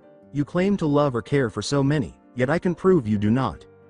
You claim that you love your grandparents, the ones who took you in when you lost your own parents, yet in the end you smirch the name of the Senju as well as the Uzumaki with your actions. You work for the village that leaked the information to other villages so that they could kill off your family in Whirlpool, and not only that, but they erased all the history of both clans entirely in this village. You could have stopped them, but you did not, nor did you reverse the damage done when you became Hokage of the village. You decided to feed your vices and let their memory fade away, and let me, one of the only Uzumaki still around, your own blood relative, distant as it might be, suffer with you ordering my own execution to appease the masses. So you obviously don't love your family." Tsunade was about to speak when Naruto gave her a powerful enough blow to the throat to prevent her death, but it hurt so badly that she remained silent. I don't want to hear a word from you, since there is nothing you can say to change not only my views of you, but the entirety of both clans who you have angered. Even your own lover, as well as your deceased brother, hates what you have become. They can't believe that the strong woman who they had loved so much has become this bitter husk of a woman who can't function without some sort of alcoholic beverage in her hand. Dan hates you even more over the fact that you ruined his niece's life, made her into your slave. You made it impossible for her to live a life of her own while you wasted yours drinking and gambling. You forced her to wait on you hand and foot like you were a queen. You whored her out to debt collectors you could not pay because you were too high and mighty to pay your own debts. So obviously you don't care for her. Then, with a sickening audible snap, Naruto nodded to Kushina, who understood what he wanted, and twisted Shizune's head to demonstrate that her neck had been snapped. This time, the nod went to Minato, who imitated his wife in getting rid of his prisoner. You say you like Jiraiya, but you refused his advances for so long even though he is practically obsessed with you. But going off the horrific things I have seen him do via peering into his soul, you made a wise choice there. Naruto pointed out with his hands, you even go on to claim that you love the village that your grandfather helped to build, and yet look what your actions have brought unto it. The sounds of the people being killed could be heard by everyone, and Konoha village was on fire and burning to the ground. You left it because of your bad memories of the place and let it fester due to the corruption that tarnished its image. You came back and wiped out what little light there was left when you killed me. You even tried to go against the very balance of the universe itself and tried to bind death, all because I was not burning at hell like you and everyone else wanted. Who are you to judge where a person goes? You are no god, but a vain woman who lives on the misery of others since it amuses you to see others suffer like you have. So to see me not only free of hell itself, but in a position of power you could never attain, you sought to control me like you did before, and once again you failed. You bargained with the lives of all in this village, even children who had a chance to find redemption before their end, but you have condemned them to hell itself with your actions, yet I doubt you care since misery loves company. For one such as you, heaven will never receive you. Hell is not a deep enough hole for you, and so I thought of the perfect place to put you in the end at Euro. Naruto took out the dagger that was sealed inside the scroll he was holding after unrolling it. It had a complex pattern laminated with a blend of light and dark colors to give the impression that it was always at conflict with itself. Because of this, making the dagger had been difficult. However, after much trial and error, they were able to forge it perfectly, and even though it could only be used once, that was all they needed. Taking the blade in his hand, Naruto stabbed Tsunade in the heart before releasing it. The dagger melted into her body, just as it was supposed to, and penetrated deep enough to seize hold of her very soul. Tsunade cried out the entire time, but it was meant to hurt since it was a punishment. Her skin seemed to be melting off of her, but it never fell off, which made her genjutsu, which she used to look young, look shattered in the end. After everything was said and done, her exterior looked as repulsive as sin. This is the curse of the rejected, declared Naruto, causing Tsunade to fall to her hands in agony as he waved away the two men holding her. This curse will haunt you to the end of your days, which will be far off from now. All who look upon you will see you for the monster you are. The memories of what you have done will be laid bare for all to see. You will not die, since death itself rejects you. You will not starve, yet food will have no taste to you. You will not die from lack of liquids, yet they will not hydrate or intoxicate you. You may speak, but no one will understand you. You may write, but no one will be able to read what has been written. You will be truly alone, rejected by all planes of existence, forced to watch the world move on without your help or interference since you can't do anything with this curse on you. You can't get close to others since the curse will stop you, nor can anyone get close to you since the curse will tell all about you. This is your punishment for all the lives you have ruined, and when Armageddon is once more called upon this world, as it will in time, even then you will suffer since your soul will live on eternally in the newly named realm of Mu. Within that realm, there is nothing, nor is there anything, and all that will be there is you alone. I told you that you would die by the hands of the one you loved most of all, but the reality of the matter is you killed yourself with your actions long ago since you are not the same woman people once knew, and this new version of you they see they can only look at in disgust as well as hatred. Now suffer alone, knowing full well that you brought this upon yourself. She was left there to cry by Naruto and the others who accompanied him in administering this punishment. since, to be honest, that was all she was left with. Finale. The world possessed a tendency to replicate itself, even when given another opportunity. The world was by no means perfect, even though Konoha had fallen and the corruption it had fostered burned with it. It was merely given another chance to improve. Many of the individuals Naruto had encountered prior to its devastation had wisely heeded his advice and followed his instructions. For the remainder of his life, Obito Uchiha dedicated himself to aiding orphans who had lost their families in the wars that eventually came. At 74, he passed away, an old but content man. He had earned his spot in heaven by leading a better life, and Rin was there to greet him personally at the front gate. Eventually, Naruto Uzumaki drank the potion that had been given to him. Although it took longer than he had anticipated, it did what Naruto had promised and restored his body.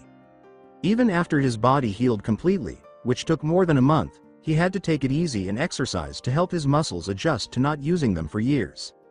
Seeing that there could be no true peace in these lands as they were, he and Conan made the decision to leave the elemental country entirely and traveled far to the west.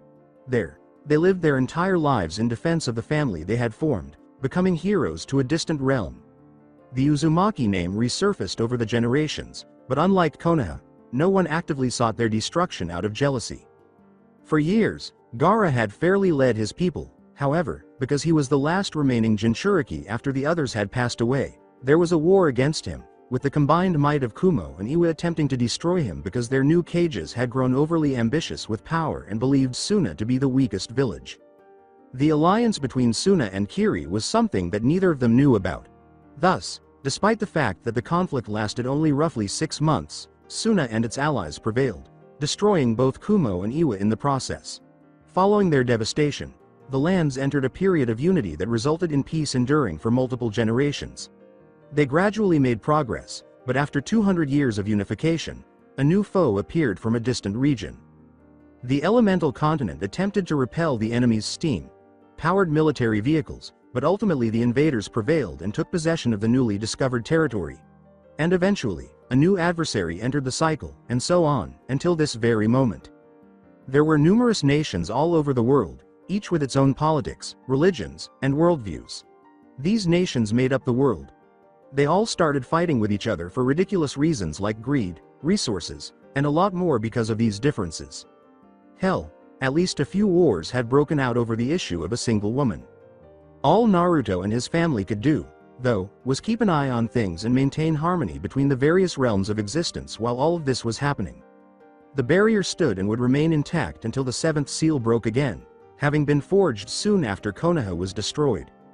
Many forces, both in heaven and hell, had attempted to bring about the apocalypse throughout history by coercing people into performing the deed that was written into each seal in order for it to break. Some managed to go unnoticed until it was too late to halt it, but Naruto and the other horsemen had managed to slow it down dramatically. And now that the preceding events had all occurred despite Naruto and the others' best efforts to stop them, the final seal itself was in danger. Even though he had failed, he couldn't help but feel bad for the young person who would put an end to his race. Because the 7th seal stated that it would shatter on the day a young person with a pure heart gave in to the evil of the world. And after so many years of abuse, not only to himself but also to his family, Naruto could only watch with his family of Nephilim and the other horsemen as they saw the boy, who had seen the world as positive, truly a pure soul who brought joy to the heart of everyone who spoke to him, stab his stepfather. In addition to abusing them physically, the stepfather also sexually assaulted his mother and sister, who was 14 years old.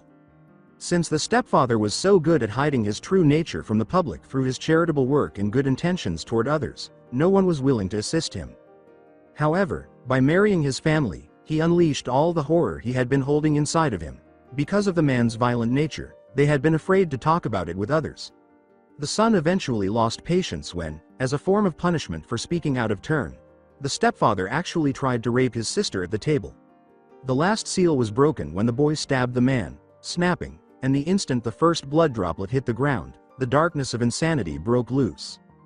The call sounded as it broke, the wall enclosing the human realm fracturing apart. Despair was charged by Naruto, and the others followed suit.